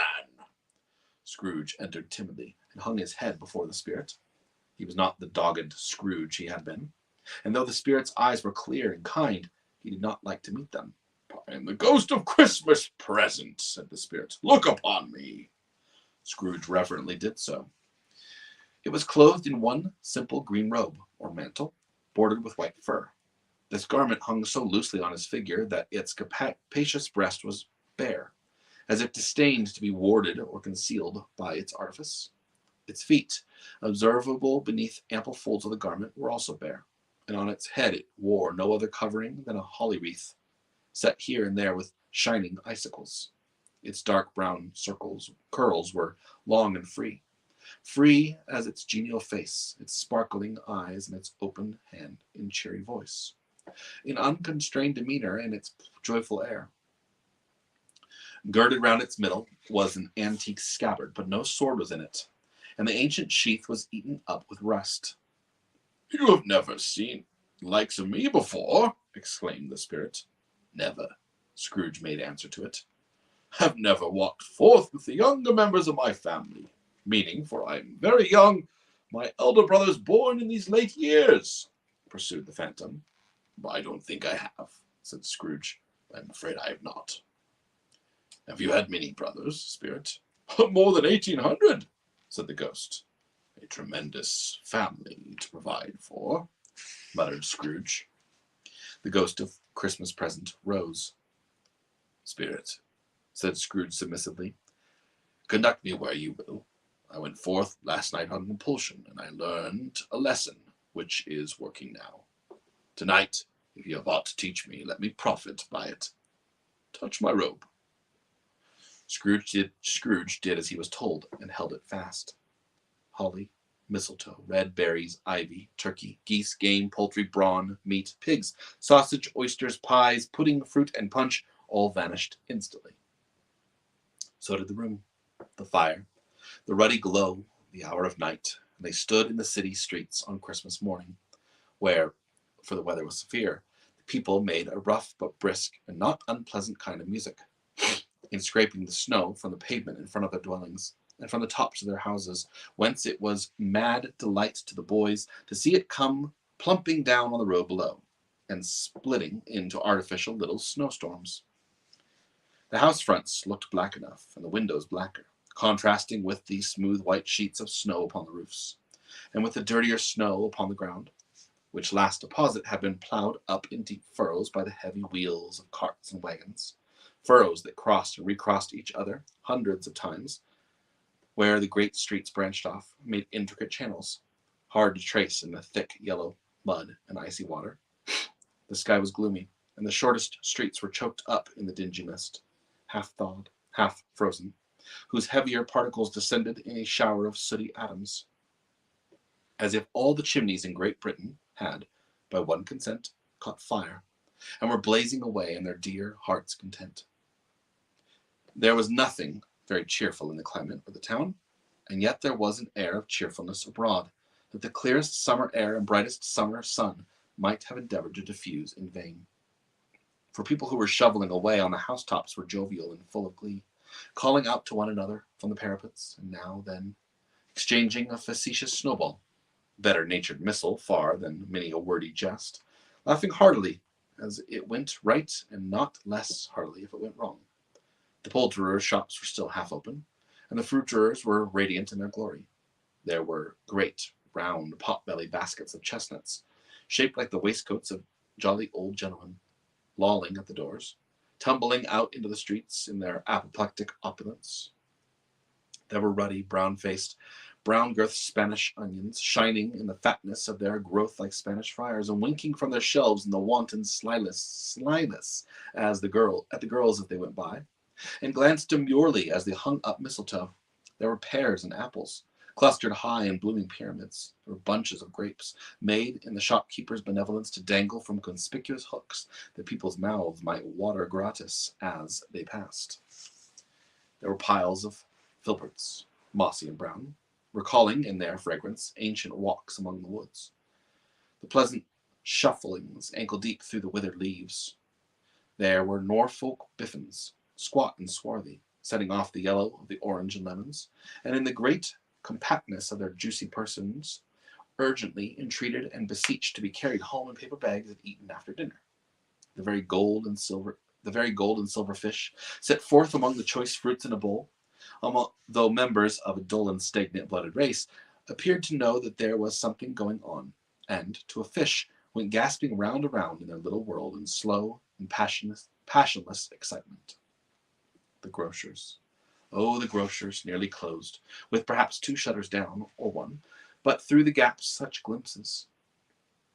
And it was not alone that the scales descended on the counter, made a merry sound, or that the twine and roller parted company so briskly, or that the canisters were rattled up and down like juggling tricks, and even that the blended scents of teas and coffee were so grateful to the nose, or even that the raisins were so plentiful and rare.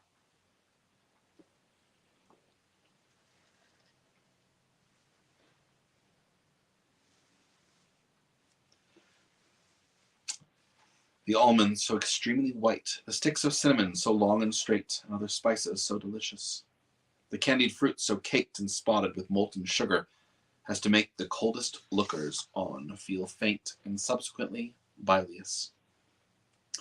Nor was it that the figs were moist and pulpy, or that the French plums blushed in modest tartness for their high decorated boxes, or that everything was good to eat and in its Christmas dress, that the customers were all so hurried and so eager in that hopeful promise of that day that they tumbled up against each other at the door, crashing their wicker baskets wildly, and left their purchases upon the counter, and came running back to fetch them, and committed hundreds of little mistakes in the best humor possible, while the grocer and his people were so frank and fresh with the polished hearts with which they fashioned their aprons, behind might have been their own, worn out for general inspection, and for Christmas daws to peck at if they choose.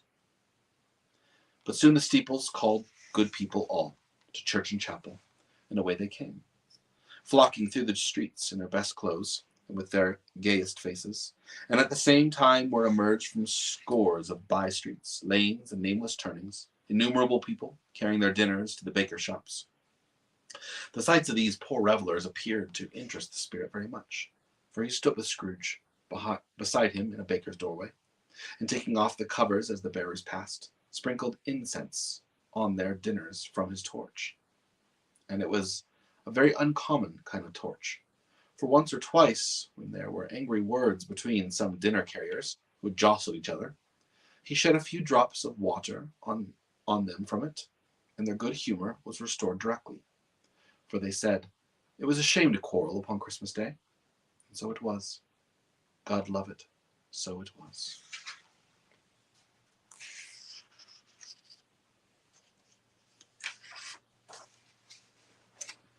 In time the bells ceased, and the bakers were shut up, and yet there was a genial shadowing forth of all these dinners and the progress of their cooking, in the thawed blotch of wet above each baker's oven, where the pavement smoked as if its stones were cooking too. "Is there a peculiar flavour in what you sprinkle in your torch?" asked Scrooge. "There is. My own." "Would it apply to any kind of dinner on this day?" asked Scrooge. "To any kindly given. To the poor one most." "Why to the poor one most?" asked Scrooge. "Because it needs it most." "Spirit," said Scrooge, after a moment's delight, "I wonder you, of all the beings in the many worlds about us, should desire to cramp these people's opportunities of innocent enjoyment." "Aye," cried the spirit, "you would deprive them of their means in dining every 7th day. Often the only day on which they can be said to dine at all," said Scrooge. "Wouldn't you?" "Aye," cried the spirit. "You seek to close these places on the 7th day," said Scrooge, "and it comes to the same thing." "I seek," exclaimed the spirit. "Forgive me if I am wrong. It has been done in your name, or at least in that of your family," said Scrooge. "There are some upon this earth of yours," returned the spirit, "who lay claim to know us, and who do their deeds of passion, pride, ill will, hatred, envy, bigotry, and selfishness in our name, who are as strange to us as our kith and kin, as if they had never lived. Remember that, and charge their doings on themselves, not us." Scrooge promised that he would, and they went on, invisible, as they had been before, into the suburbs of the town.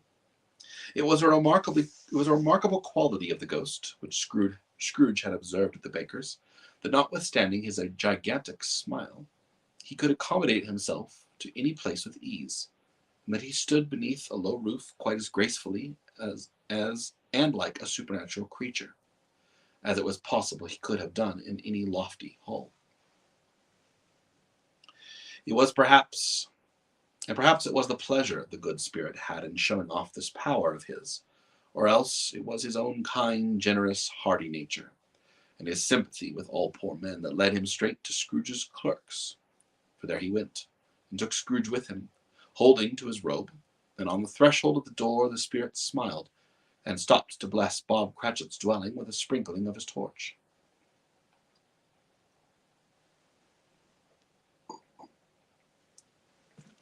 Think of that. Bob had but 15 bob a week himself. He pocketed on Saturdays but 15 copies of his Christian name, and yet the ghost of Christmas present blessed his 4-roomed house. Then up rose Mrs. Cratchit, Cratchit's wife, dressed out but poorly in a twice-turned gown, but brave in ribbons, which are cheap and made a goodly show for 6pence, and she laid the cloth, assisted by Belinda Cratchit, second of her daughters, also brave in ribbons, while Master Peter Cratchit plunged a fork into the saucepan of potatoes, and getting the corners of his monstrous shirt collar, Bob's private property, conferred upon his son and heir in honor of the day, into his mouth, rejoicing to find himself so gallantly attired, and yearned to show his linen in the fashionable parks. And now 2 smaller Cratchits, boy and girl, came tearing in, screaming that outside the baker's they had smoked the goose, and known it for their own, and basking in luxurious thoughts of sage and onion. These young Cratchits danced about the table, and exalted Master Peter Cratchit to the skies, while he, not proud, although his collar nearly choked him, blew the fire until the slow potatoes bubbled up, knocked loudly at the saucepan lid to be let out and peeled. "What has ever got your precious father, then?" said Mrs. Cratchit, "and your brother, Tiny Tim? And Martha wanted late last Christmas Day by half an hour." "Here's Martha, mother," said a girl, appearing as she spoke. "Here's Martha, mother," cried the 2 younger Cratchits. "Hurrah! There's such a goose, Martha." "Why, bless your heart alive, my dear, how late you are," said Mrs. Cratchit, kissed her a dozen times, and taking off her shawl and bonnet for her with officious zeal. "We done a great deal of work to finish up last night," replied a girl, "and I had to clear away this morning, mother." "Well, never mind as long as you are to come," said Mrs. Cratchit. "Sit you down by the fire, my dear, and have a warm, Lord bless you." "No, here, there's father coming," cried the 2 young Cratchits, who were everywhere at once. "Hide, Martha, hide!" So Martha hid herself, and in came little Bob, the father, and with at least 3 feet of comforter, exclusively of the fringe, hanging down before him, and his threadbare clothes darned up and brushed to look seasonable, and Tiny Tim upon his shoulder. Alas for Tiny Tim! He bore a little crutch, and his limbs supported by an iron frame. "Why, where's our Martha?" cried Bob Cratchit, looking round. "Not coming," said Mrs. Cratchit. "Not coming," said Bob, with a sudden declension of his high spirits, for he had been Tim's blood horse all the way from church, and had come home rampant. "Not coming upon Christmas Day?" Martha did not like to seem disappointed, if it were only in joke, so she came out prematurely from behind the closet door, and ran into his arms, while the 2 young Cratchits hustled Tiny Tim, and bore him off into the wash-house, that he might hear the pudding singing in the copper. "And how did little Tim behave?" asked Mrs. Cratchit, when she had rallied Bob in his credulity, and Bob had hugged his daughter to his heart's content. "As good as gold," said Bob, "and better. Somehow he gets thoughtful, sitting by himself so much. Thinks the strangest things you ever heard. He told me, coming home, he hoped that people saw him in church because he was a cripple, and it might be pleasant to them to remember upon Christmas Day who made the lame beggars walk and the blind men see." Bob's voice was tremulous when he told them this, and trembled more when he said that Tiny Tim was growing strong and hearty. His active little crutch was heard upon the floor, and back came Tiny Tim before another word was spoken, escorted by his brother and sister to the stool before the fire, and while Bob, turning up his cuffs as if, poor fellow, they were capable of being made more shabby, compounded some hot mixture in a jug with gin and lemons, and stirred it round and put it on the hob to simmer. Master Peter and the two ubiquitous young Cratchits went to fetch the goose, with which they soon returned in high procession. Such a bustle ensued that you might have thought a goose the rarest of all birds, a feathered phenomenon, to which a black swan was a matter of course, and in truth it was something very like it in that house. Mrs. Cratchit made the gravy, ready beforehand in a little saucepan, hissing hot. Master Peter mashed the potatoes with incredible vigor. Miss Belinda sweetened up the applesauce. Martha dusted the hot plates. Bob took Tiny Tim beside him in a tiny corner of the table. The two young Cratchits set chairs for everyone, not forgetting themselves, and mounting guards upon their posts, crammed spoons into their mouth, lest they should shriek for goose before their turn came to be helped. At last the dishes were set up, and the grace was said. It was succeeded by a breathless pause, as Mrs. Cratchit, looking slowly along the carving knife, prepared to plunge it in the breast. But when she did, and when the long-expected gush of stuffing issued forth, one murmur of delight arose all round the board, and even Tiny Tim, excited by the two young Cratchits, beat on the table with the handle of his knife, and feebly cried, "Ah!" There never was such a goose. Bob said he didn't believe that there was ever such a goose cooked. Its tenderness and flavor, size and cheapness were the themes of universal admiration. Eked out by applesauce and mashed potatoes, it was a sufficient dinner for the whole family. Indeed, as Mrs. Cratchit said with great delight, surveying one small atom of bone upon the dish, that they had ate it all at last. Yet every one had had enough, and the youngest Cratchits in particular were steeped in sage and onion to the eyebrows. But now, the plates being changed by Miss Belinda, Mrs. Cratchit left the room alone, too nervous to bear witness, to take the pudding and bring it in.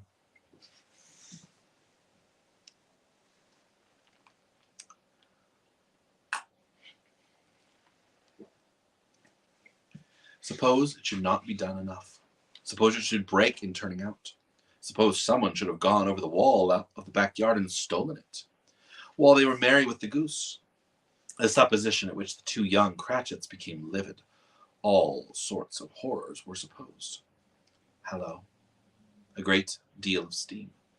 The pudding was out of the copper, and a smell like a washing day. That was the cloth. A smell like the eating house and the pastry cooks next door to each other, with a laundress next door to that. It was the pudding.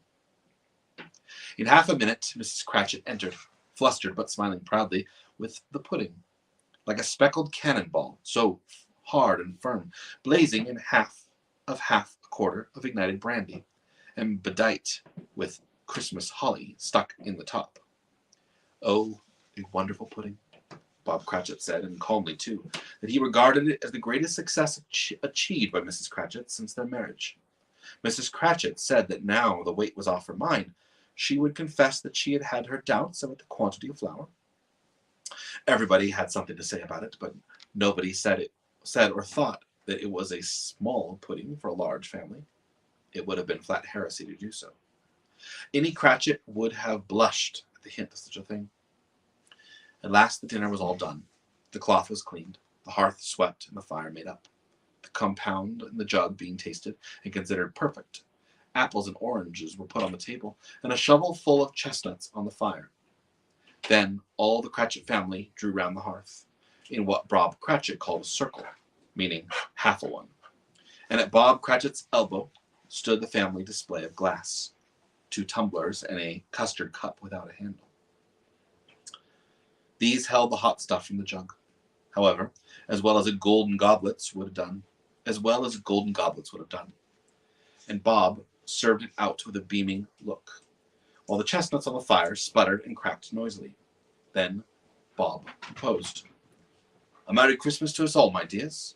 God bless us," which all the family re-echoed. "God bless us, every one," said Tiny Tim, the last of all. He sat very close to his father's side upon his little stool. Bob held his withered little hand of his, as if he loved the child, and wished to keep him by his side, and dreaded that he might be taken from him. "Spirit," said Scrooge, with an interest he had never felt before, "tell me if Tiny Tim will live." I see a vacant seat," replied the ghost, "in a poor chimney corner, and a crutch without an owner, carefully preserved. If these shadows remain unaltered by the future, the child will die." "Oh, no," said Scrooge. "Oh, no, kind spirit. Say he will be spared." "If these shadows remain unaltered by the future, none other of my race," returned the ghost, "will find him here. What then? If he be like to die, he had better do it and decrease the surplus population." Scrooge hung his head to hear his own words quoted by the spirit, and was overcome with penitence and grief. "Man," said the ghost, "if a man you be at heart, not animate, forbear that wicked cant until you have discovered what the surplus is, and where it is. Will you decide what men shall live and what men shall die? It may be that in the sight of heaven you are more worthless and less fit to live than millions like this poor man's child. Oh God, to hear the insect on the leaf pronouncing on the too much life among his hungry brothers in the dust." Scrooge bent down before the ghost's rebuke, and trembling cast his eyes upon the ground, but he raised them speedily on hearing his own name. "Mr. Scrooge," said Bob. "I'll give you Mr. Scrooge, the founder of the feast." "The founder of the feast, indeed," cried Mrs. Cratchit, reddening. "I wish I had him here. I'd give him a piece of my mind to feast upon, and I hope he'd have a good appetite for it." "My dear," said Bob, "the children. It's Christmas Day." "It should be Christmas Day, I'm sure," she said, "on which one drinks the health of such an odious, stingy, hard, unfeeling man as Mr. Scrooge. You know he is, Robert. Nobody knows it better than you do, poor fellow." "My dear," was Bob's mild answer, "Christmas Day." "I'll drink his health for your sake in the days," said Mrs. Cratchit. "Not for his. Long life to him. And Merry Christmas and Happy New Year. He'll be very merry and very happy, I've no doubt." The children drank the toast after her, and it was the first of their proceedings which had no heartiness. Tiny Tim drank it last of all, but he didn't care twopence for it. Scrooge was the ogre of the family, and mention of his name cast a dark shadow on the party, which was not dispelled for full 5 minutes. After it had passed, they were 10 times merrier than before, from the mere relief of Scrooge the Baleful being done with. Bob Cratchit told them how he had a situation in his eye for Master Peter, which would bring in, if obtained, full 5 and 6 pence weekly. The two young Cratchits laughed tremendously at the idea of Peter being a man of business, and Peter himself looked thoughtfully at the fire from between his collars, as if he were deliberately what particular investments he would favor when he came into the receipt of that bewildering income. Martha, who was a poor apprentice at a milliner's, then told them what kind of work she had to do, and how many hours she worked at a stretch, and how she meant to lie abed tomorrow morning for a good long rest. Tomorrow being a holiday, she passed it home. Also how she had been a countess and a lord some days before, and how the lord was much about as tall as Peter, at which Peter pulled at his collar so high that you couldn't see his head if it had been there. All this time the chestnuts in the jug went round and round. By and by they had a song about a lost child travelling in the snow, and Tiny Tim, who had a plaintive little voice and sang it very well indeed. There was nothing of high marks in this. They were not a handsome family. They were not well dressed. Their shoes were far from being waterproof. Their clothes were scanty. And Peter might have known, pleased with another, and contented with the time, when they faded and looked happier yet in the bright sprinklings of the spirit's torch at parting. Scrooge had laid his eye upon them, and especially on Tiny Tim, until the last. By this time it was getting dark, and the snow pretty heavily. And as Scrooge and the spirit went along the streets, the brightness of the roaring fires in the kitchen, parlors, and all the sorts of rooms was wonderful. Here the flickering and the blaze showed preparations for a cozy dinner, with hot plates baked through and through before the fire, and deep red curtains ready to be drawn and shut out, ready to be shut out into the cold. There, all the children of the house were running out into the snow to meet their married sisters, brothers, cousins, uncles, aunts, and by the fires to greet them. Here again were shadows on the window blind of guests assembling, and there a group of handsome girls, all hooded and fur-booted, and all chattering at once, tripping lightly off to some near neighbor's house, where woe upon the single man who saw them enter. Artful witches, well they knew it, in a glow. But if you had judged from the number of people on their way to friendly gatherings, you might have thought that no one was at home to give them welcome when they got there, instead of every house expecting company and piling up its fire half chimney high. Blessings on it, how the ghost exulted, how it bared its breath of breast, and upon its capacious palm and floated on, outpouring with a generous hand, its bright and harmless mirth on everything within its reach.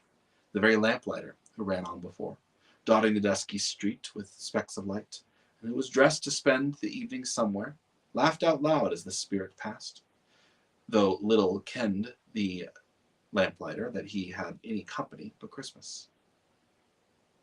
And now, without a word of warning from the ghost, they stood upon a bleak and desert moor, where monstrous masses of rude stone were cast about, as though it were a burial place of giants, and water spread itself wherever so it listed, or would have done so, but for the frost that held it prisoner, and nothing grew but moss and furze and coarse rank grass. Down in the west, the setting sun had left a streak of fiery red, which glared upon the desolation for an instant, like a sullen eye, and frowning lower, lower, lower yet, was lost in the thick gloom of darkest night. "What place is this?" asked Scrooge. "The place where miners live, who labor in the bowels of the earth," returned the spirit. "But they know me. See?" A light shone from the window of the hut, and swiftly they advanced toward it. Passing through the wall of mud and stone, they found a cheerful company assembled around a glowing fire. An old, old man and woman, with their children and their children's children, and another generation beyond that, all decked out gaily in their holiday attire.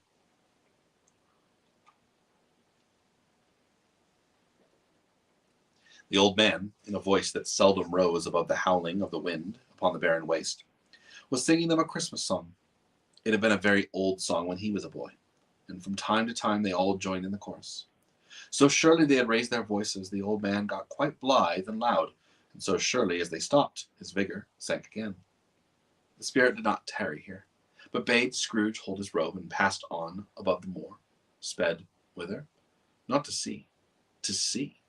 To Scrooge's horror, looking back, he saw the last of the land, a frightful range of rocks behind them, and his ears were deafened by the thundering of water, and it rolled and roared and raged among the dreadful caverns it had worn, and fiercely tried to undermine the earth. Built upon a dismal reef of sunken rocks, some leagues or so from shore, on which the waters chafed and dashed, the wild year through, there stood a solitary lighthouse. Great heaps of seaweed clung to its base, and stormbirds, born of the wind, one might suppose, as seaweed of the water, rose and fell about it, like the waves they skimmed. But even here, two men who watched the light had made a fire, that through the loophole in the thick stone wall shed out a ray of brightness on the awful sea. Joining their horny hands over the rough table in which they sat, they wished each other Merry Christmas in their can of grog, and one of them, the elder, too, with his face all damaged and scarred with hard weather, as the figurehead of an old ship might be, struck up a sturdy song that was like a gale in itself. Again the ghost sped on, above the black and heaving sea, on, until, being far away, he told Scrooge from any shore they lighted on a ship. They stood beside the helmsman at the wheel, the lookout in the bow, the officers who had the watch, dark, ghostly figures in their several stations, but every man among them hummed a Christmas tune, or had a Christmas thought, or spoke below his breath to his companion of some bygone Christmas day, with homeward hopes belonging to it. And every man on board, waking or sleeping, good or bad, had had a kinder word for another on that day than on any day in the year, and had shared to some extent in its festivities, and had remembered those he cared for at a distance, and had known that they delighted to remember him. It was a great surprise to Scrooge, while listening to the moaning of the wind, and thinking that a solemn thing it was to move on through a lonely darkness over an unknown abyss, whose depths were secret as profound as death. It was a great surprise to Scrooge, while thus engaged, to hear a hearty laugh. It was a much greater surprise to Scrooge to recognize it as his own nephew's, and to find himself in a bright, dry, gleaming room, with the spirit standing smiling by his side, and looking at that same nephew with approved affability. "Ha ha!" laughed Scrooge's nephew. "Ha ha ha! If you should happen by any unlikely chance to know a man more blessed in a laugh than Scrooge's nephew, all I can say is I should like to know him too. Introduce him to me, and I'll cultivate his acquaintance. It is a fair, even-handed, noble adjustment of things, with which there is infection in disease and sorrow. There is nothing in the world so irresistibly contagious as laughter and good humor." When Scrooge's nephew laughed in this way, holding his sides, rolling his head, and twisting his face into the most extravagant contortions, Scrooge's niece by marriage laughed as heartily as he, and their assembled friends, being not a bit behindhand, roared out lustily. "Ha ha ha ha ha! He said that Christmas was a humbug as I live," cried Scrooge's nephew. "He believed it too." "More shame for him, Fred," said Scrooge's niece indignantly. "Bless those women, they never do anything by halves. They're always in earnest." She was very pretty, exceedingly pretty, with a dimpled, surprised look, capital face, a ripe little mouth that seemed made to be kissed, and no doubt it was, all kinds of good little dots about her chin, that melted into one another when she laughed, and the sunniest pair of eyes that you ever saw in any little creature's head, although she was what you would have called provoking, you know, but satisfactory too. Oh, perfectly satisfactory. "He's a comical old fellow," said Scrooge's nephew. "That's the truth, and not so pleasant as he might be. However, his offences carry their own punishment, and I have nothing to say against him." "I'm sure he's very rich, Fred," hinted Scrooge's niece. "At least you always tell me so." "What of that, my dear?" said Scrooge's nephew. His wealth is of no use to us, or to him. He don't do any good with it. He don't make himself comfortable with it. He hasn't the satisfaction of thinking that he is ever going to benefit us with it." "I have no patience with him," observed Scrooge's niece. Scrooge's niece's sister and all the other ladies expressed the same opinion. "Oh, I have," said Scrooge's nephew. "I'm sorry for him. I couldn't be angry with him if I tried. Who suffers by his ill whims? Himself, always. Here he takes it into his head to dislike us, and he won't come and dine with us. That's the consequence. He don't lose much of a dinner." "Indeed, I think he loses a great good dinner," interrupted Scrooge's niece. Everyone else said the same, and they must have been allowed to have been competent judges, because they had just had dinner, and, with the dessert upon the table, were clustered around the fire by lamplight. "Well, I'm very glad to hear it," said Scrooge's nephew, "because I haven't great faith in these young housekeepers. What do you say, Topper?" Topper had clearly got his eye upon one of Scrooge's niece's sisters, for he answered that a bachelor was a wretched outcast, who had no right to express an opinion on the subject. Whereas Scrooge's niece's sister, the plump one with the lace tucker, not the one with the roses, blushed. Do go on, Fred," said Scrooge's niece, clapping her hands. "He never finishes what he begins to say. He's such a ridiculous fellow." Scrooge's nephew revelled in another laugh, and as it was impossible to keep his infection off, though the plump sister tried hard to do it with an aromatic vinegar, his example was unanimously followed. "I was only going to say," said Scrooge's nephew, "that the consequences of his taking a dislike to us and not making merry with us is, as I think, that he loses some pleasant moments, which could do him no harm. I'm sure he loses pleasanter companions than he can find in his own thoughts, either in his mouldy old office or his dusty chambers. I mean to give him the same chance every year, whether he likes it or not, for I pity him. He may rail at Christmas till he dies, but he can't help thinking better of it. I defy him. If he finds me going there in good temper year after year, and saying, Uncle Scrooge, how are you? If it only puts him in a vein to leave his poor clerk £50, that's something. And I think I shook him yesterday. It was their turn to laugh now at the notion of his shaking Scrooge, but being thoroughly good-natured, and not much caring what they laughed at, so that they laughed at any rate, he encouraged them in their merriment, and passed the bottle joyously. After tea, they had some music, for they were a musical family, and knew what they were about. When they sung Glee or Catch, I can assure you, especially Topper, who could growl away like a bass, like a good one, and never swell the large veins in his forehead, or get red in the face over it. Scrooge's niece played well upon the harp, and played, among other tunes, a simple little air, a mere nothing, if you might learn to whistle it in a few 2 minutes, which had been familiar to the child who fetched Scrooge from the boarding school, as he had been reminded by the ghost of Christmas past. When this strain of music sounded, all the things that ghost had shown him came upon his mind. He softened more and more, and thought that if he could have listened to it often, years ago, he might have cultivated the kindness of life for his own happiness with his own hands, without resorting to the sexton's spade that buried Jacob Marley.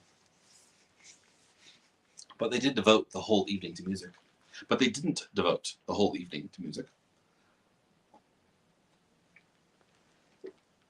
After a while, they played at forfeits. And it was good to be childish sometimes, and never better than at Christmas, when its mighty founder was a child himself. Stop. There was the first a game at Blind Man's Bluff. Of course there was. And I no more believe Topper was really blind than I believe he had his eyes in his boots. My opinion is that it was a done thing between him and Scrooge's nephew, and that the ghost of Christmas present knew it. The way he went after that plump sister in the lace tucker was an outrage on the credulity of human nature. Knocking down the fire irons, tumbling over chairs, bumping against the piano, smothering himself against the curtains, wherever she went, he went. There he went. He always knew where the plump sister was. He wouldn't catch anybody else. If you had fallen up against him, as some of them did, on purpose, he would have made a feint of endeavoring to seize you, which would have been an affront to your understanding, and would instantly have sidled off in the direction of the plump sister. She often cried out that it wasn't fair, and it really was not. But when at last he caught her, when, in spite of all her silken rustlings and her rapid flutterings past him, she got into a corner whence there was no escape, then his conduct was the most execrable. For his pretending not to know her, his pretending that it was necessary to touch her headdress, to assure himself of her identity by pressing a certain ring upon her finger and a certain chain about her neck, was vile, monstrous. No doubt she told him her opinion of it, when another blind man being in office, they were so very confidently together, behind the curtains. Scrooge's niece was not one of the Blind Man's Bluff party, but was made comfortable in a large chair and a footstool in a snug corner, where the ghost and Scrooge were close behind her. But she joined in the forfeits, and loved her love to admiration with all the letters of the alphabet. Likewise at the game of how, when, and where, she was very great, and to the secret joy of Scrooge's nephew, beat her sister hollow. Though they were sharp girls too, as Topper could have told you, there might have been 20 people there, young and old, but they all played, and so did Scrooge, for wholly forgetting in the interest he had in what was going on, that his voice made no sound in their ears. He sometimes came out with his guest quite loud, and very often guessed quite right too, for the sharpest needle, best Whitechapel, warranted not to cut in the eye, was not sharper than Scrooge, blunt as he took it in his head to be. The ghost was greatly pleased to find him in this mood, and looking upon him with such favor that he begged like a boy to be allowed to stay until the guests departed. But this the spirit could not be done. Here's a new game, said Scrooge. 1/2 hour, Spirit, only one.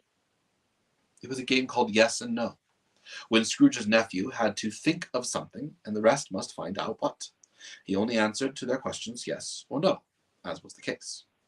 The brisk fire of questioning to which he was exposed elicited from him that he was thinking of an animal, a live animal, a rather disagreeable animal, a savage animal, an animal that growled and grunted sometimes, and talked sometimes, and lived in London, and walked about the streets, and wasn't made a show of, and wasn't led by anyone, and didn't live in a menagerie, and was never killed in the market.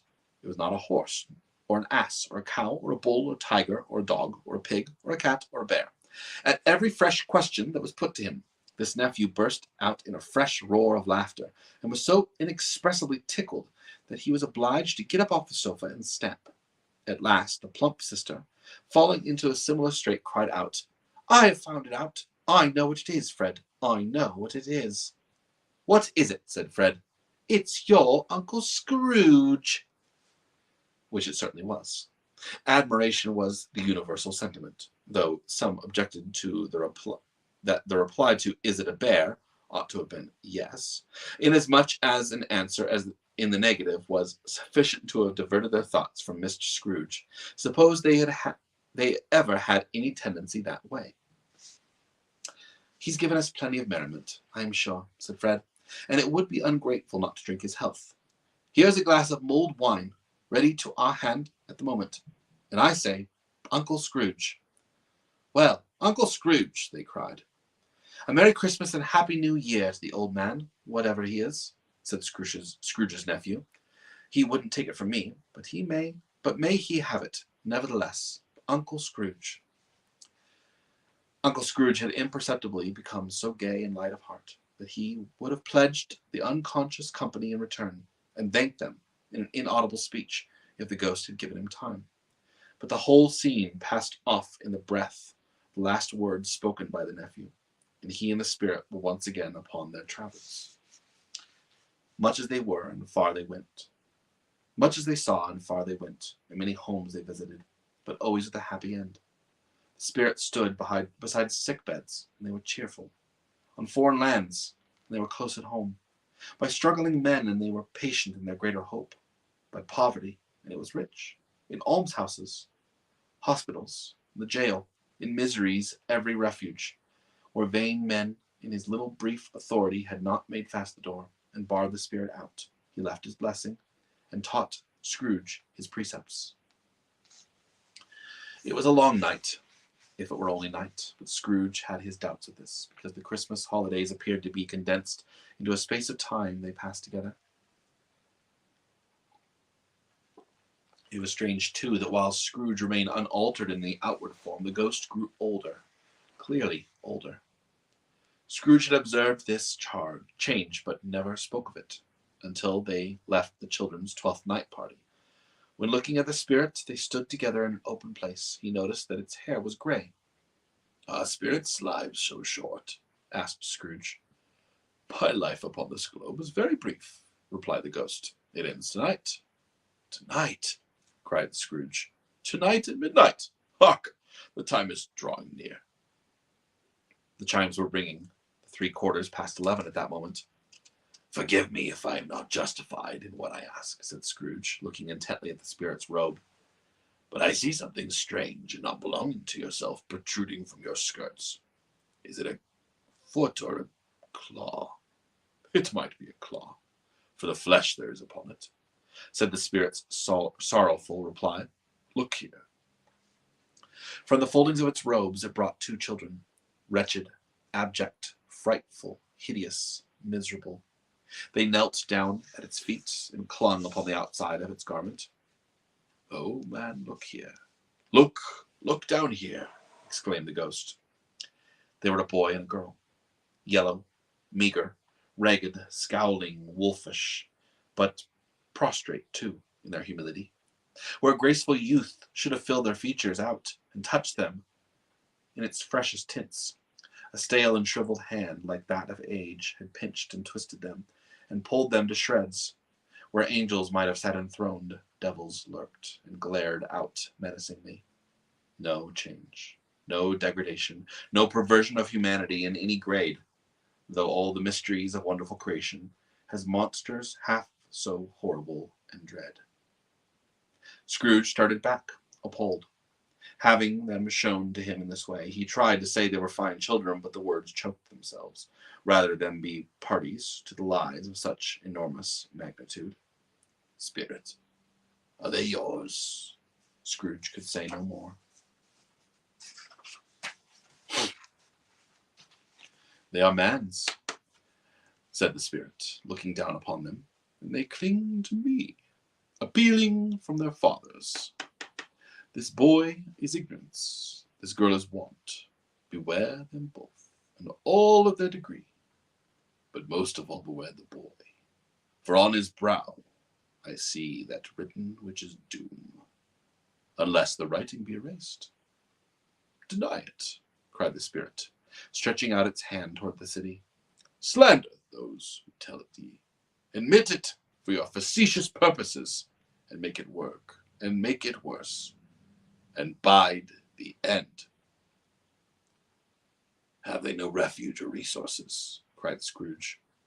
Are there no prisons? Said the spirit, turning on him for the last time with his own words.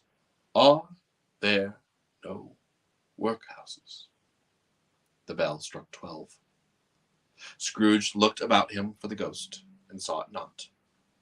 As the last stroke ceased to vibrate, he remembered the prediction of old Jacob Marley, and lifted up his eyes, beheld a solemn phantom, draped and hooded, coming like a mist along the ground toward him.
Stave 4. The Last of the Spirits. The phantom slowly, gravely, silently approached. When it came near him, Scrooge bent down upon his knee, for in the very air through which this spirit moved it seemed to scatter gloom and mystery. It was shrouded in a deep black garment which concealed its head and its face, its form, and left nothing of its visible, save one outstretched hand. But for this, it would have been difficult to detach its figure from the height, separate it from the darkness by which it was surrounded. He felt that it was tall and stately when it came beside him, and that its mysterious presence filled him with a solemn dread. He knew no more, for the spirit neither spoke nor moved. "I am in the presence of the ghost of Christmas yet to come," said Scrooge. The spirit answered not, but pointed onward with its hand. "Are you about to show me shadows of things that have not happened, but will happen in the time before us?" Scrooge pursued. "Is that so, spirit?" The upper portion of the garment was contracted for an instant in the folds, as if the spirit had inclined its head. It was the only answer he received. Although well used to ghostly company by this time, Scrooge feared the silent shape so much that his legs trembled beneath him, and he found that he could hardly stand when he prepared to follow it. The spirit paused a moment, as observing his condition and giving him time to recover. But Scrooge was all the worse for this. It thrilled him with a vague, uncertain horror to know that behind the dusky shroud there were ghostly eyes intently fixed upon him, while he, though he stretched his own to the utmost, could see nothing but the spectral hand in one great heap of black.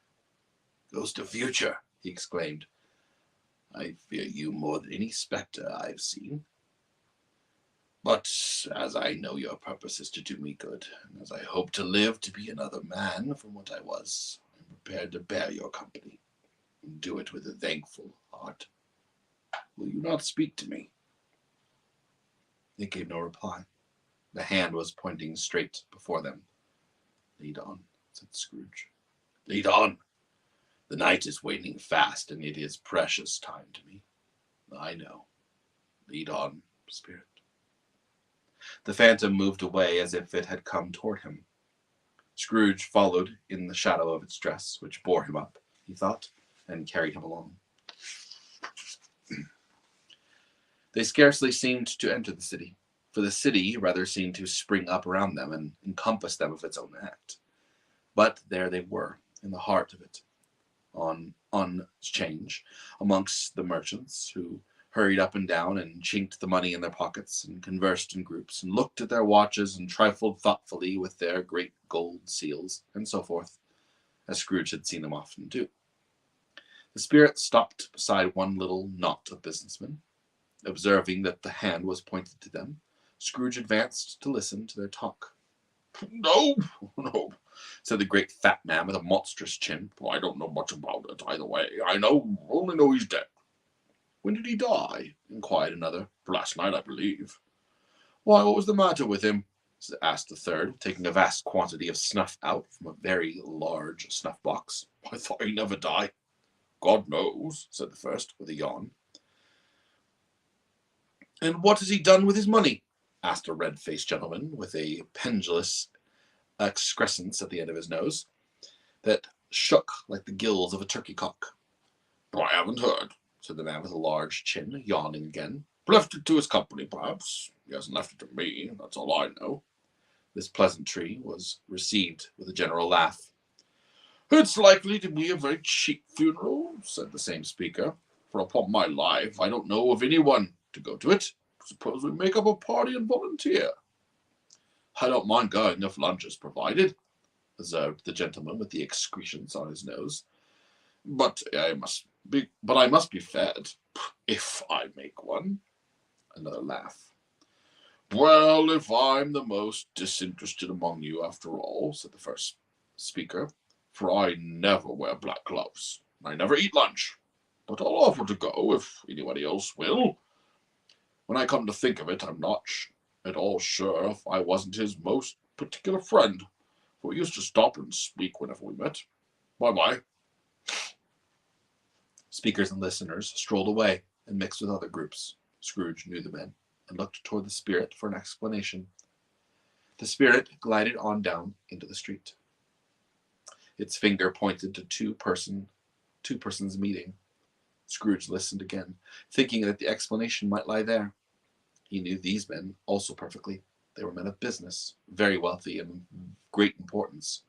He had made a point always of standing well in their esteem, in a business point of view, that is, strictly in a business point of view. How are you? Said one. How are you? Returned the other. Well, said the first, old Scratch got his own at last, eh? So I'm told, returned the second. Cold, isn't it? Seasonable for Christmas time. You're not a skater, I suppose? No. Something else to think of. Good morning. Not another word. It was their meeting, their conversation, and their parting. Scrooge was at first inclined to be surprised that the spirit should attach importance to conversations apparently so trivial. But, feeling assured that they must have some hidden purpose, he set himself to consider what it likely to be. They could scarcely be supposed to have any bearing on the death of Jacob, his old partner, for that was the past, and this ghost's province was the future. Nor could he think of any one immediately connected with himself to whom he could apply them. But nothing, doubting that to whomsoever they applied, they had some latent moral for his own improvement. He resolved to treasure up every word he heard, and everything he saw, and especially to observe the shadow of himself when it appeared, for he had an expectation that the conduct of his future self would give him the clue he missed, and would render the solution of these riddles easy. He looked about in that very place for his own image, but another man stood in his accustomed corner, and through the clock pointed to his usual time of day for being there. He saw no likeness of himself among the multitudes that poured in through the porch. It gave him little surprise, however, for he had been revolving in his mind a change of life, and thought and hoped he saw his newborn resolutions carried out in this. Quiet and dark, beside him stood the phantom, with its outstretched hand. When he roused himself from his thoughtful quest, he fancied, from the turn of the hand, and its situation in reference to himself, that the unseen eyes were looking at him keenly. It made him shudder and feel cold.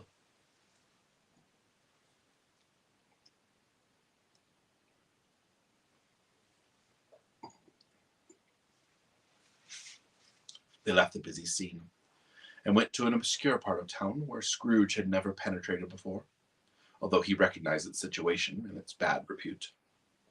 The ways were foul and narrow, the shops and houses wretched, the people half naked, drunken, slipshod, ugly. Alleys and archways, like so many cesspools, disgorged their fences of smell and dirt and life upon the straggling streets, and the whole quarter reeked of crime with filth and misery. Far in this den of infamous resort, there was a low-browed beetling shop, below a penthouse roof, where iron, old rags, bottles, bones, and greasy offal were brought. Upon the floor within were piled up heaps of rusty keys, nails, chains, hinges, files, scales, weights, and refuse iron of all kinds. Secrets that few would like to scrutinize were bred and hidden in mountains of unseemly rags, masses of corrupted fat, and sepulchres of bone.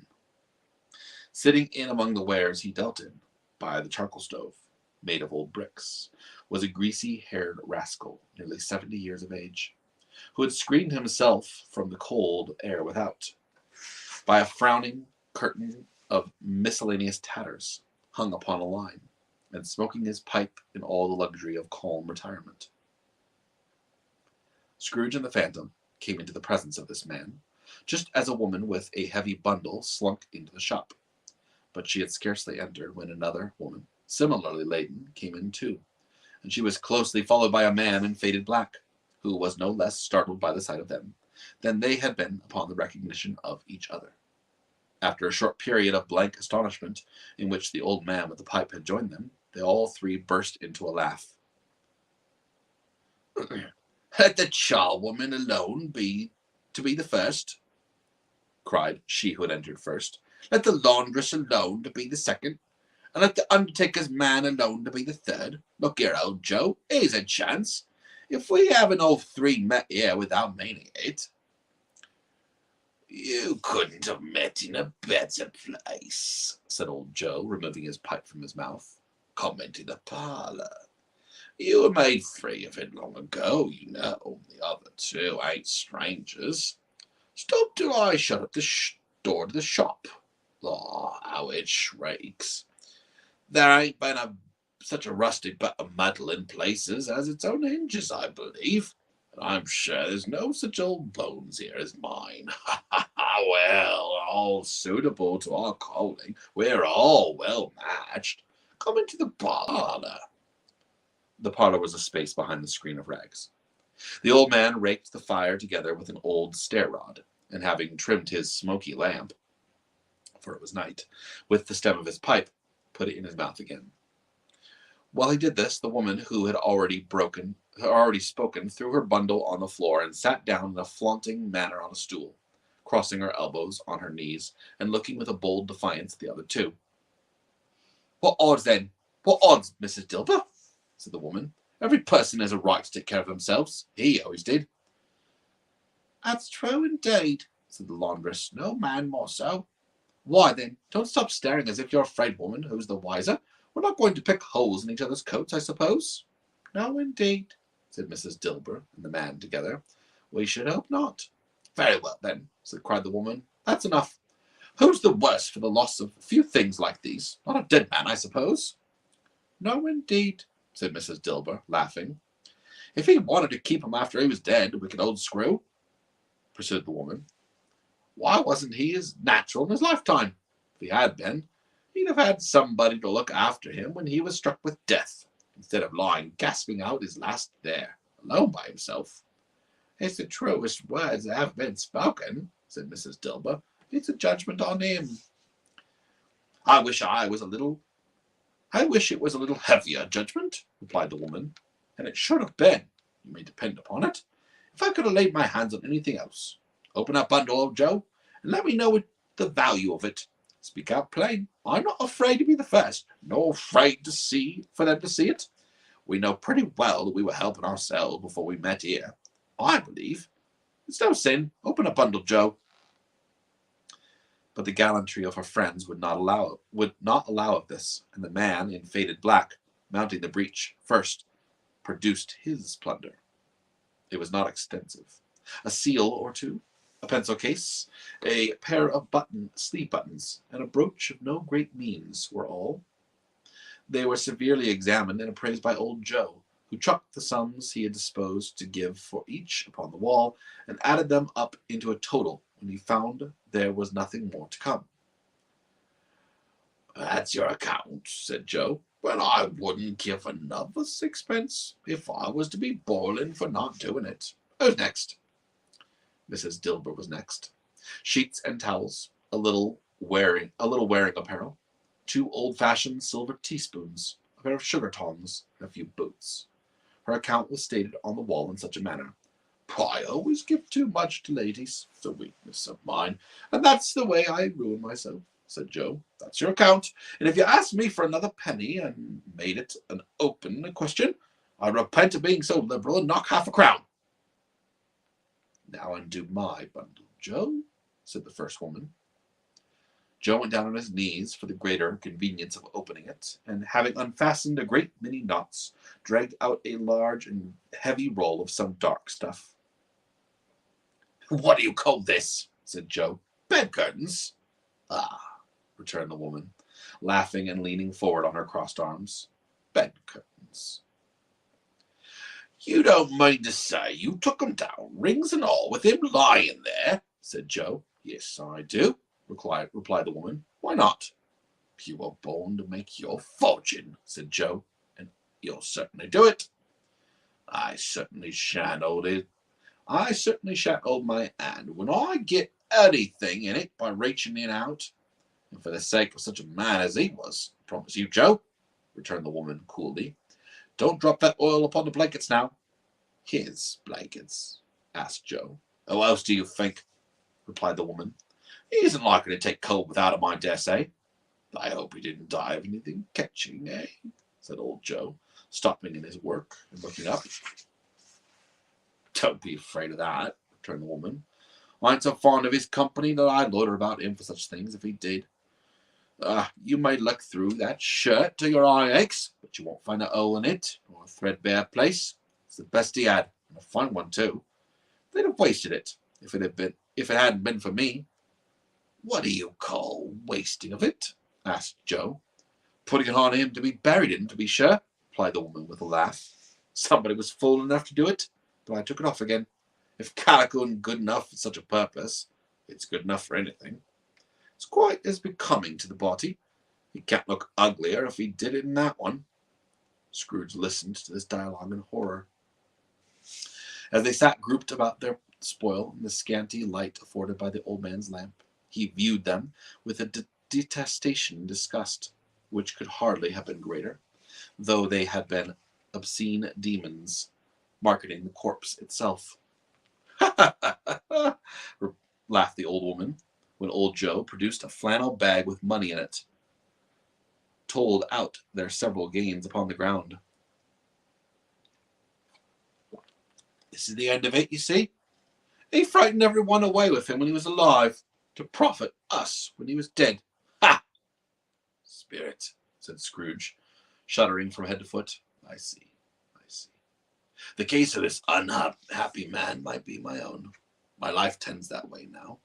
Merciful heaven, what is this? He recoiled in terror, for the scene had changed, and now he almost touched a bed, a bare, uncurtained bed, on which beneath a ragged sheet there lay a something covered up, which, though it was dumb, announced itself in awful language. The room was very dark, to be observed with any accuracy, though Scrooge glanced round it in obedience to a secret impulse, anxious to know what kind of room it was. A pale light, rising in the outer air, fell straight upon the bed, and on it, plundered and bereft, unwatched, unwept, uncared for, was the body of the man. Scrooge glanced toward the phantom. It hung. Its steady hand was pointed to the head. The cover was so carelessly adjusted that the slightly raising of it, the motion of the finger upon Scrooge's part, would have disclosed the face. He thought of it, felt how easy it would be to do, and longed to do it, but had no more power to withdraw the veil than to dismiss the spectre at his side. O cold, cold, rigid, dreadful death, set up thine altar here, and dress it with such terrors as thou hast at thy command, for this is thy dominion. But of the loved, revered, and honored head, thou canst not turn one hair on thy dread purposes, or make one feature odious. It is not that the hand is heavy and will fall down when released. It is not that the heart and pulse are still, but that the hand was open, generous and true, the heart brave, warm, and tender, and the pulse a man's. Strike, shadows strike, and see his good deeds springing from the wound to sow the world with life immortal. No voice pronounced these words in Scrooge's ear, and yet he heard them when he looked upon the bed.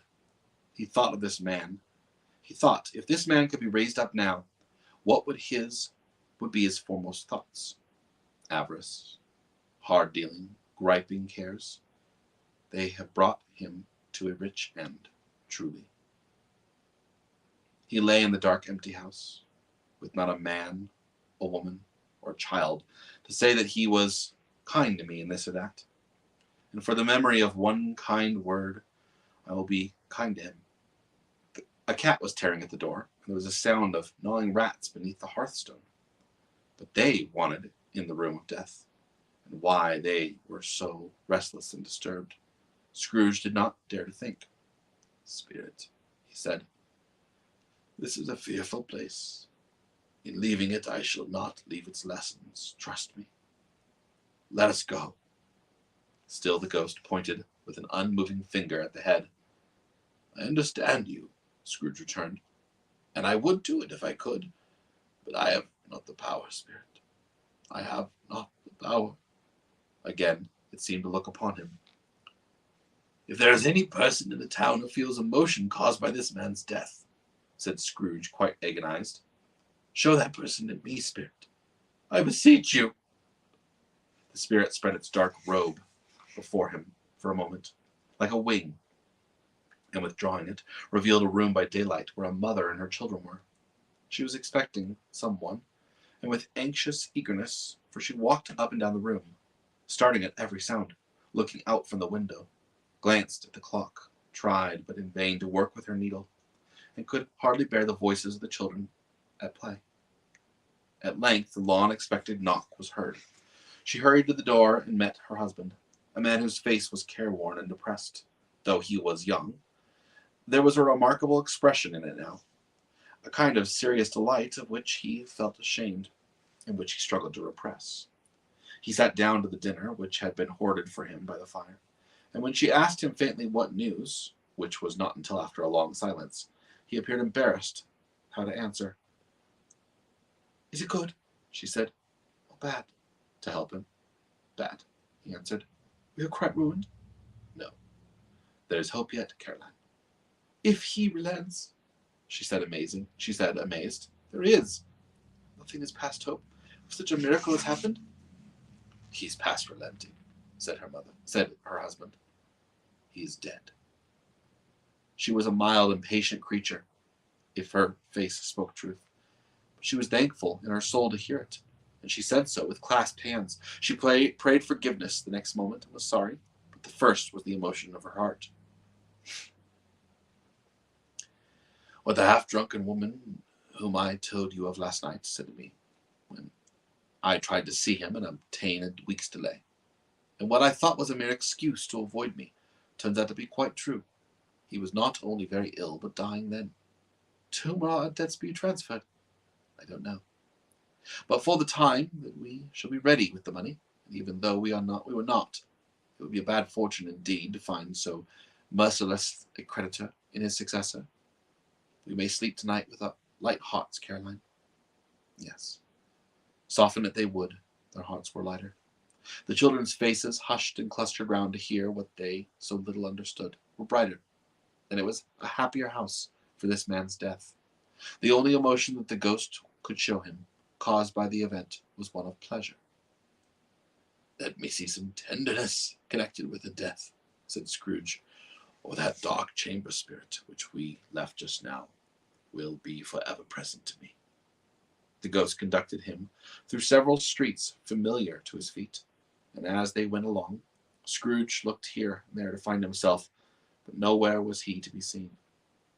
They entered poor Bob Cratchit's house, the dwelling he had visited before, and found the mother and the children seated round the fire. Quiet, very quiet. The noisy little Cratchits were as still as statues in one corner, and sat looking up at Peter, who had a book before him, and the mother and her daughters were engaged in sewing, but surely they were very quiet. And he took a child and set him in the midst of them. Where had Scrooge heard those words? He had not dreamed them. The boy must have read them out, as he and the spirit crossed the threshold. Why did he not go on? The mother laid her work upon the table, and put her hand up to her face. The colour hurts my eyes, she said. The colour. Ah. Poor Tiny Tim. They're better now again, said Cratchit's wife. He makes them weak by candlelight. I wouldn't show weak eyes to your father when he comes home, for the world. It must be near his time. Past it, rather, Peter answered, shutting up his book. But I think he's walked a little slower than he used to, these last few evenings, Mother. They were very quiet again. At last she said, in a steady, cheerful voice that only faltered once, I've known him to walk with Tiny Tim upon his shoulder, very fast indeed. So have I, cried Peter. Often. So have I, exclaimed another. So had all. But he was very light to carry, she resumed, intent upon her work, and his father loved him so. But it was no trouble. No trouble. And there's your father at the door. She hurried out to meet him, and little Bob, in his comforter, he had need of it, poor fellow, came in. His tea was ready for him on the hob, and they all tried to help him to it most. When the two young Cratchits got upon his knee and laid each child a little cheek against his face, as if they said, "Don't mind, father, don't be grieved," Bob was very cheerful with them, and he spoke pleasantly to all the family. He looked at the work upon the table and praised the industry and speed of Mrs. Cratchit and the girls. They would be done long before Sunday, he said. "Sunday? You in today, then, Robert?" said his wife. "Yes, my dear," returned Bob. "I wish you could have gone. It would have done you good to see how green the place is. But you'll see it often. I promised him that I would walk there on Sunday. My little child," cried Bob. "My little child." He broke down all at once. He couldn't help it. If he could have helped it, he and his child would have been farther apart, perhaps, than they were. He left the room and went upstairs into the room above, which was lighted cheerfully and hung with Christmas. There was a chair set close beside the child, and there were signs of someone having been there lately. Poor Bob sat down in it, and when he had thought little and composed himself, he kissed the little face. He was reconciled to do what had happened, and went down again, quite happy. They drew the fire and talked. The girls and mother worked still. Bob told them of the extraordinary kindness of Mr. Scrooge's nephew, whom he had scarcely seen but once, and who, meeting him in the street the other day, and seeing that he looked just a little down, you know, said Bob, inquired that he had what had happened to distress him. On which, said Bob, for he is a pleasant-spoken gentleman you ever heard, I told him, "I'm heartily sorry for it, Mr. Cratchit," he said, "and heartily sorry for your good wife." By the by, how he ever knew that, I don't know. "Knew what, dear?" "Why, that you were a good wife," replied Bob. "Everyone knows that," said Peter. "Well observed, my boy," cried Bob. "I hope they do. Heartily sorry," he said, "for your good wife. If I can be of any service to you in any way," he said, giving me his card, "that's where I live. Pray come to me." Now it wasn't, cried Bob, for the sake of anything he might be able to do for us, so much as for his kind ways, that it was quite delightful. It really seemed as if he had known our little Tiny Tim, and felt with us. "I'm sure he's a good soul," said Mrs. Cratchit. "You'll be sure of it, my dear," returned Bob. "If you saw and spoke to him, I shouldn't be at all surprised. Mark what I say, if he got Peter a better situation." "Only hear that, Peter," said Mrs. Cratchit. "And then," cried one of the girls, "Peter will be keeping company with someone, and setting up for himself." "Get along with you," retorted Peter, grinning.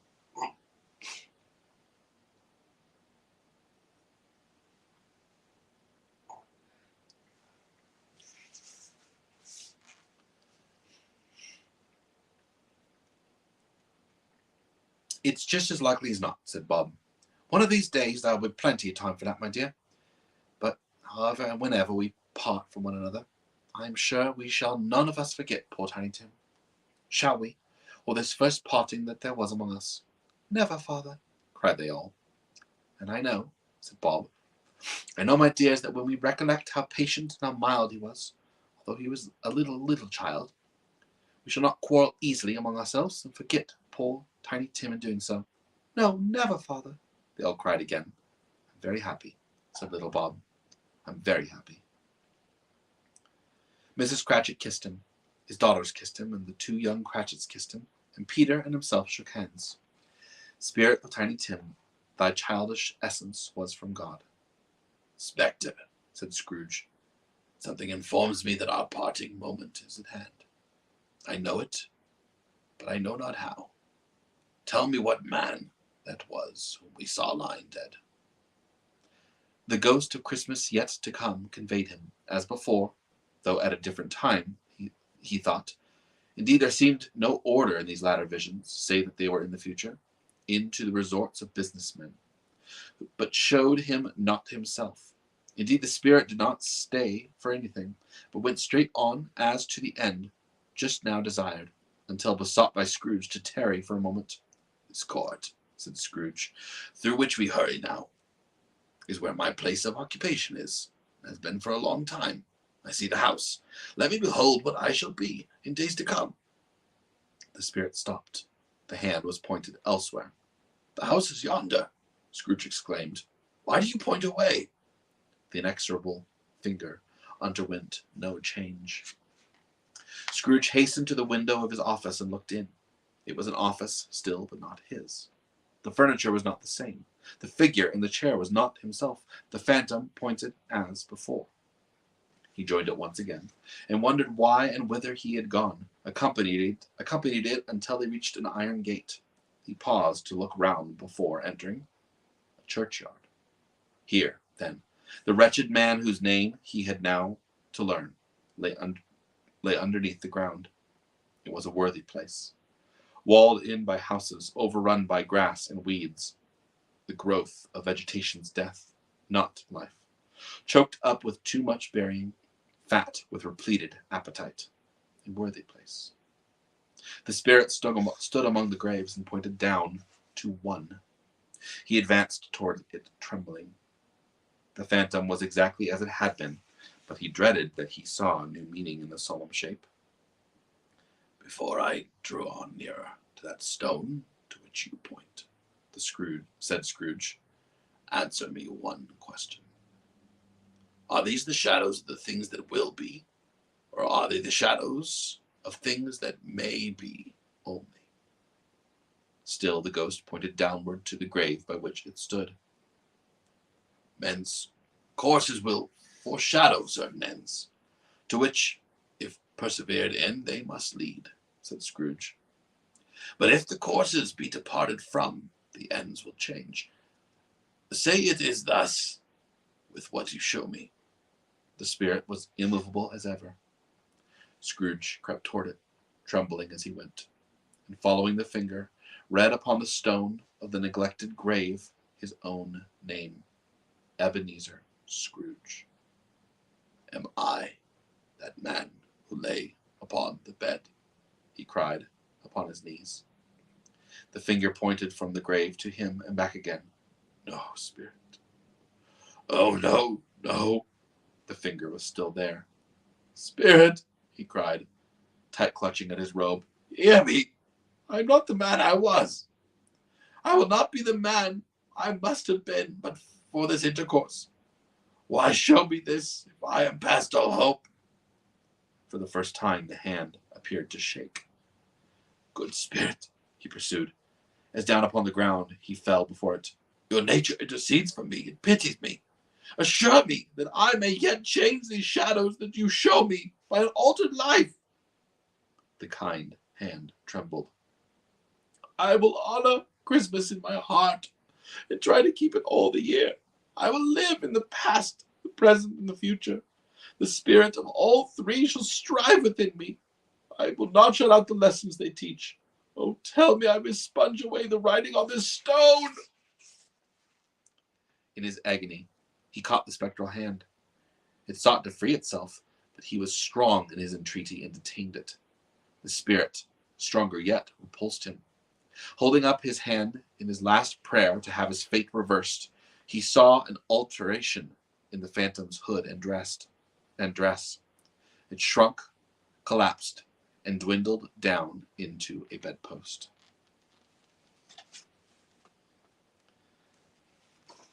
Stave 5.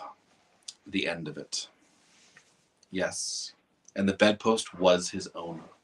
The bed was his own, and the room was his own. Best and happiest of all, the time before him was his own to make amends in. "I will live in the past, the present, and the future," Scrooge repeated, as he scrambled out of bed. "The spirits of all three shall strive within me. Oh, Jacob Marley, heaven and the Christmas time be praised for this. I say it on my knees, old Jacob, on my knees." and he was fluttered and so glowing with his good intentions that his broken voice could scarcely answer to his call. He had been sobbing violently in his conflict with the spirit, and his face was wet with tears. "They are not torn down," cried Scrooge, folding one of his bed curtains in his arms. "They are not torn down, rings and all. They are here. I am here. The shadows of the things that would have been may be dispelled. They will be. I know they will." His hands were busy with his garments all this time, turning them inside out, putting them upside down, tearing them down, mislaying them, making them parties to every kind of extravagance. "I don't know what to do," said Scrooge, laughing and crying in the same breath, making a perfect Laocoon of himself in his stockings. "I'm as light as a feather. I'm as happy as an angel. I'm as merry as a schoolboy. I'm as giddy as a drunken man. A Merry Christmas, everyone. A Happy New Year to all the world. Hello there. Whoop, hello." He had frisked into the sitting room and was now standing there, perfectly winded. "There's a saucepan with the gruel in, that the gruel was in," said Scrooge, starting off again and going round the fireplace. "There's the door by which the ghost of Jacob Marley entered. There's the corner where the ghost of Christmas Present sat. There's the window where I saw the wandering spirits. It's all right. It's all true. It's all happened. Ha ha ha!" Really, for a man to have been out of practice for so many years, it was a splendid laugh, a most illustrious laugh, the father of a long, long line of brilliant laughs. "I don't know what day of the month it is," said Scrooge. "I don't know how long I've been with the spirits. I don't know anything. I'm quite a baby. Never mind, I don't care. I'd rather be a baby. Hello, hello there." He was checked in his transports by the churches ringing out their lustiest peals he had ever heard.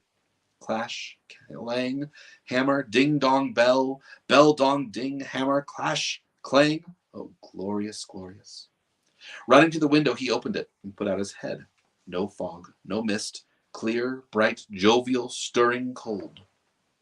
Cold, piping for the blood to dance to, golden sunlight, heavenly sky, sweet, fresh air, merry bells. Oh, glorious, glorious. "What's today?" cried Scrooge, calling downward to a boy in Sunday clothes, who perhaps had loitered in to look about him. "Aye," returned the boy, with all his might of wonder. "What's today, my good fine fellow?" said Scrooge. "Today?" replied the boy. "Why, it's Christmas Day." "It's Christmas Day," said Scrooge to himself. "I haven't missed it. The spirits have done it all in one night. They can do anything they like. Of course they can. Of course they can. Hello, my fine fellow." "Hello," returned the boy. "Do you know the poulterer on the next street but one, at the corner?" Scrooge inquired.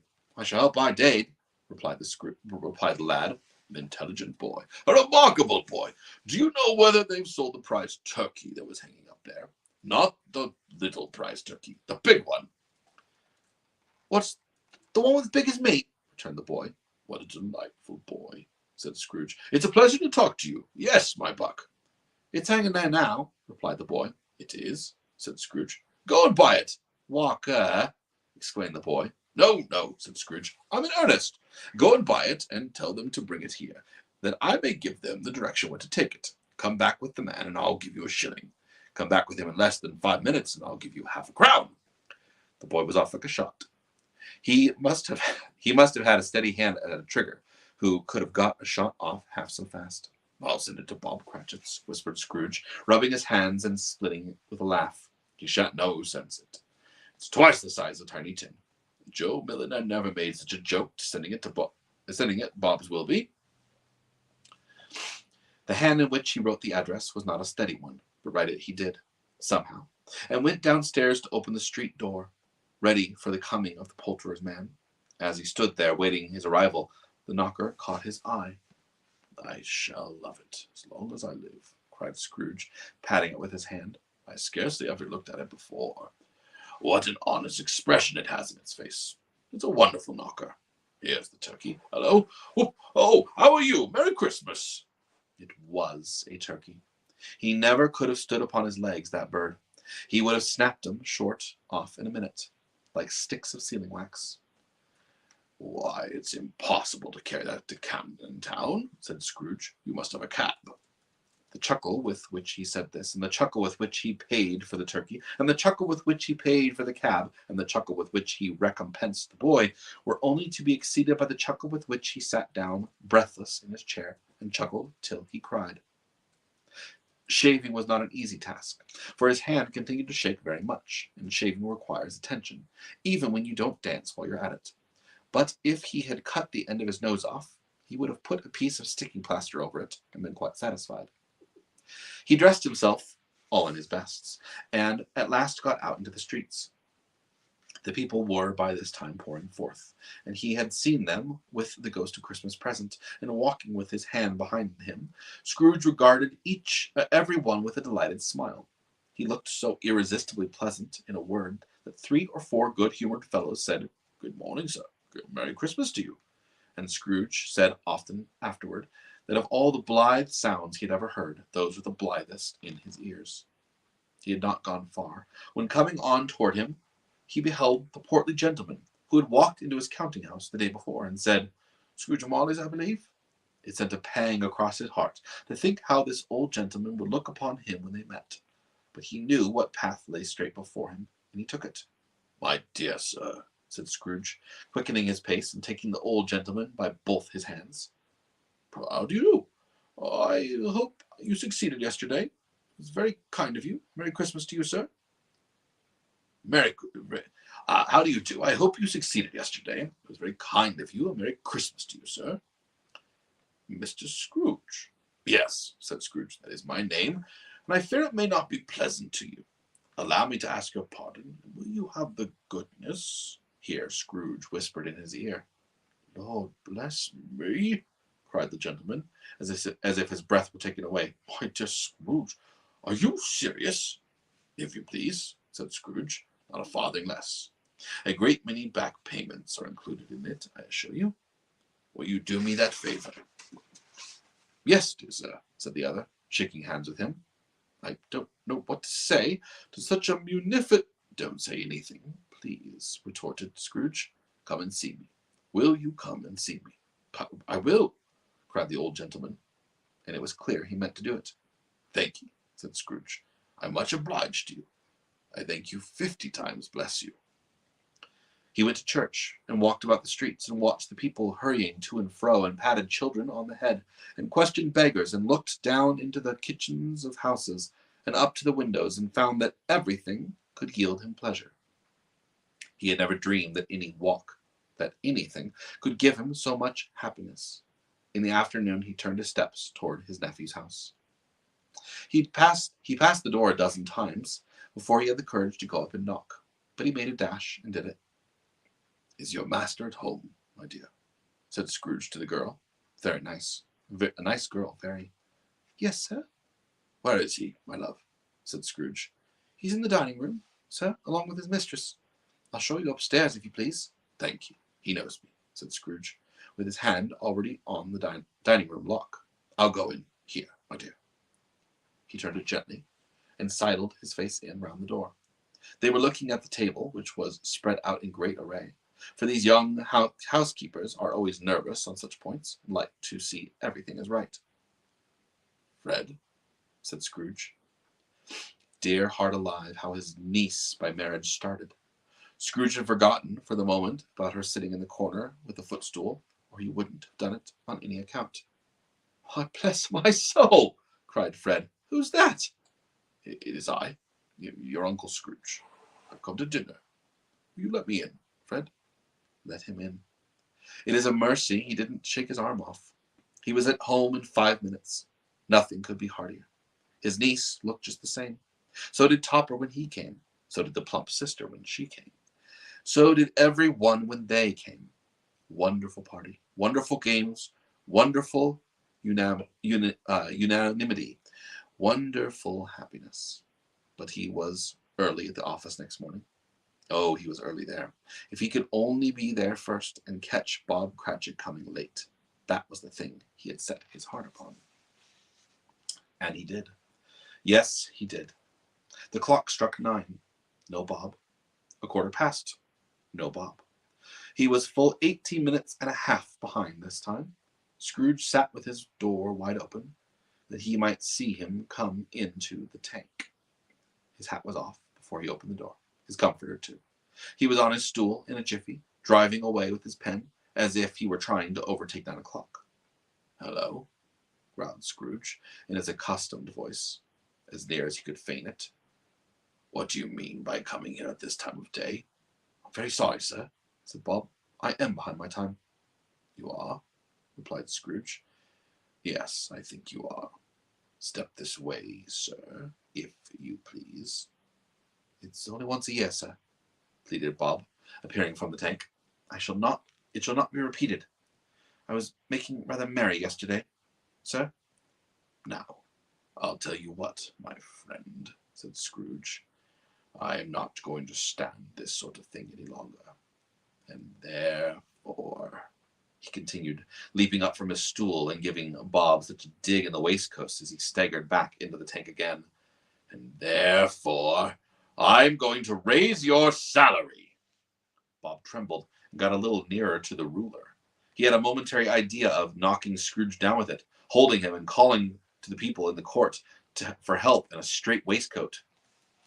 "A Merry Christmas, Bob," said Scrooge, with an earnestness that could not be mistaken, as he clapped him on the back. "A Merry Christmas, Bob, my good fellow, that I have given you for many a year. I'll raise your salary and endeavor to assist your struggling family. We will discuss your affairs this very afternoon, over a Christmas bowl of smoking bishop, Bob. Make up the fire, and buy another coal scuttle before you dot another I, Bob Cratchit." Scrooge was better than his word. He did it all, and infinitely more. And to Tiny Tim, who did not die, he was a second father.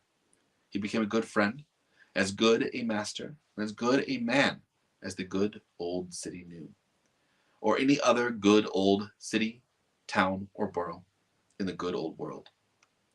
Some people laughed to see the alteration in him, but he let them laugh, and little heeded them, for he was wise enough to know that nothing ever happened on this globe for good, at which some people did not have their fill of laughter in the outset.